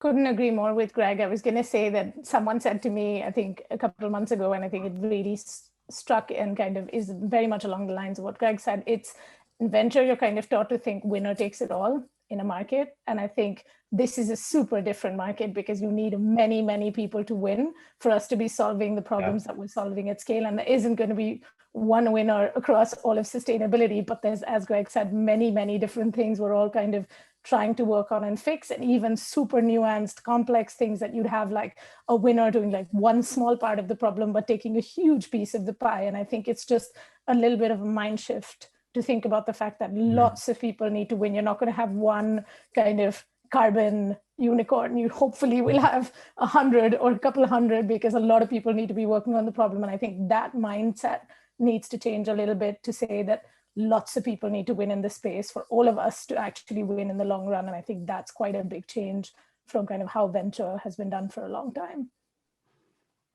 Yeah, I think, Kevin, you make a good point in terms of how the landscape has changed over 10 years. And we've had a good experience in that we've gone through a lot of different various funding sources, from angels to crowdfunding to corporate VCs as well. Because we mentioned Depop earlier, that's a great example of a venture-backed sustainability story that happened. And I do think that people are paying way more attention to it in terms of being able to find, I think venture by definition looks for the outsized returns and looks as part of that. And I don't think that's sort of a mutually exclusive thing, that whether it's sustainability or not non-sustainability. I think the aspect that there are now way more growing trends, more than 8% of people want to shop more sustainably. So by definition, I think you can get a lot of sort of consumer focused products, a lot of areas within the VC that are backing a fund, and you're seeing a lot more funds that are just purely impact based and are successful as part of it. So not that I'm probably disagreeing with what's been said before, but I do think that you can get those unicorns which are sustainability focused, which doesn't compromise your sort of operational capabilities, only because there are a lot of more sort of funds coming up that are from operators who have worked within the sustainability space or exited a business. Now, to be successful, you don't necessarily have to build a venture-backed business in terms of measuring impact, but I think it's a worthwhile conversation to have, and it's a healthy debate to sort of put whether it's sort of you need to be VC-backed to get the success from a social and environmental case, or you can also do it alternatively through other funding routes. For what it's worth, I'll tell you what I've seen from my own experience, which is that investors are still looking for the unicorns. They're looking for outsized returns. That's probably no surprise. But you know, we've talked about it in this group earlier today. There's a very entrepreneur friendly market right now, and so that means there's more money out there for folks like us. We are at the intersection of e-commerce enablement. There's a whole lot of investment going into e-commerce enablement. Sustainability seems like it's one of the elements of every VC's thesis, but I don't know if that's just a nice to have, you know, they like saying it, or if it's really meaningful to them. It might just be, you know, one of those cherry on top decisions, but not necessarily their primary driver. And then specific to Recurate is resale. There's certainly a thesis out there that a number of investors that I've talked to have, and that's because they've seen several IPOs recently, from ThreadUp to The RealReal to others, as well as Depop's recent exit, and so they're thinking, gosh, there's something in resale as well. So for us, it's e-commerce enablement, it's sustainability, and it's resale. Very cool. Yeah, totally agree with many of the points. I think, you know, everyone is talking about sustainability and, you know, environmental kind of consciousness, but in the end, you know, I think we're still a little slow in terms of actions to be made. But hopefully, you know, we'll be able to catch up, and yeah, kind of everybody has to work together. Brands, investors, you know, startups, everybody really has to do their part. But totally agree. And thank you so much, everybody, for joining today. This was really insightful and super interesting. It was a pleasure to have you all. And yeah, thanks again for joining. Awesome. Thank you. Thank you. Thank you for having us. And thank you to another phenomenal panel discussion. Thank you, panelists. Thank you, Kevin and Tanya. Just really remarkable. Come away with a whole lot. I hope you did too. Ideally, some thoughts and some people to reach out to have some conversation with, and to take some of those ideas and push them forward. Definitely not just a cherry on top to come to our expo. Let's make something out of it. So now comes one of my favorite parts of the whole event, which is when we recognize one of our corporate partners with the Innovation Award. And over this past batch, EY Parthenon has been incredibly engaged, not just with the brand and retail program, but with two others, with fintech and digital health and the entire plug-and-play ecosystem. They've even pushed the boundaries in what deal flows could mean. And the whole team here is incredibly excited about what we can accomplish together in the future. So it is my pleasure on behalf of the team to present the Plug and Play Brand and Retail Batch 16 Corporate Innovation Award to EY Parthenon and our champion, Laura McGarity. Over to you, Laura, if you want to say a few words. Well, thank you so much. You know, I've had a vision for this partnership for, I'd say, a number of years, even before coming to EY. And really, one of my first mandates and jobs for me was to say, look, when I join EY Parthenon, we've got a partner with Plug and Play. I've known you guys for a number of years. There's tremendous opportunity for EY Parthenon to really expand where we play from an ecosystem perspective, and really bring our clients this sort of access to startups that are disrupting these really interesting industries. And our clients are grappling with how they partner with startups, where capital is being allocated to these disruptive technologies.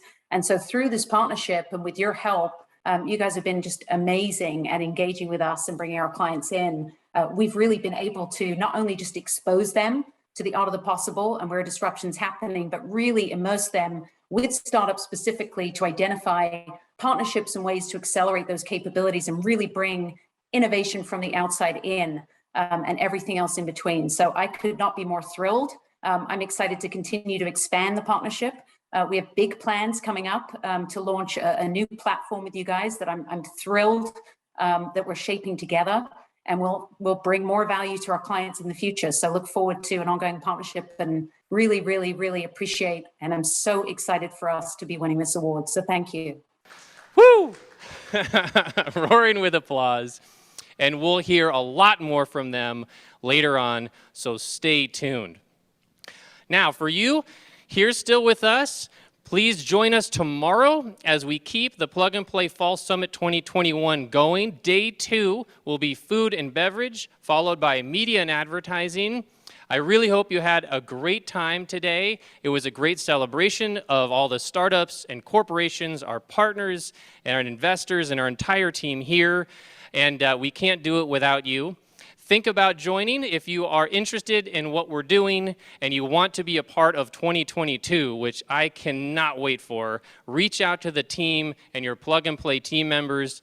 A special thank you to Akadina and all of program and operations and marketing, to partner success, business development, to ventures, everyone out there. We really can't make this day happen without you. It's been a huge production, and I'm very excited we made it this far. Thank you, and have a great day.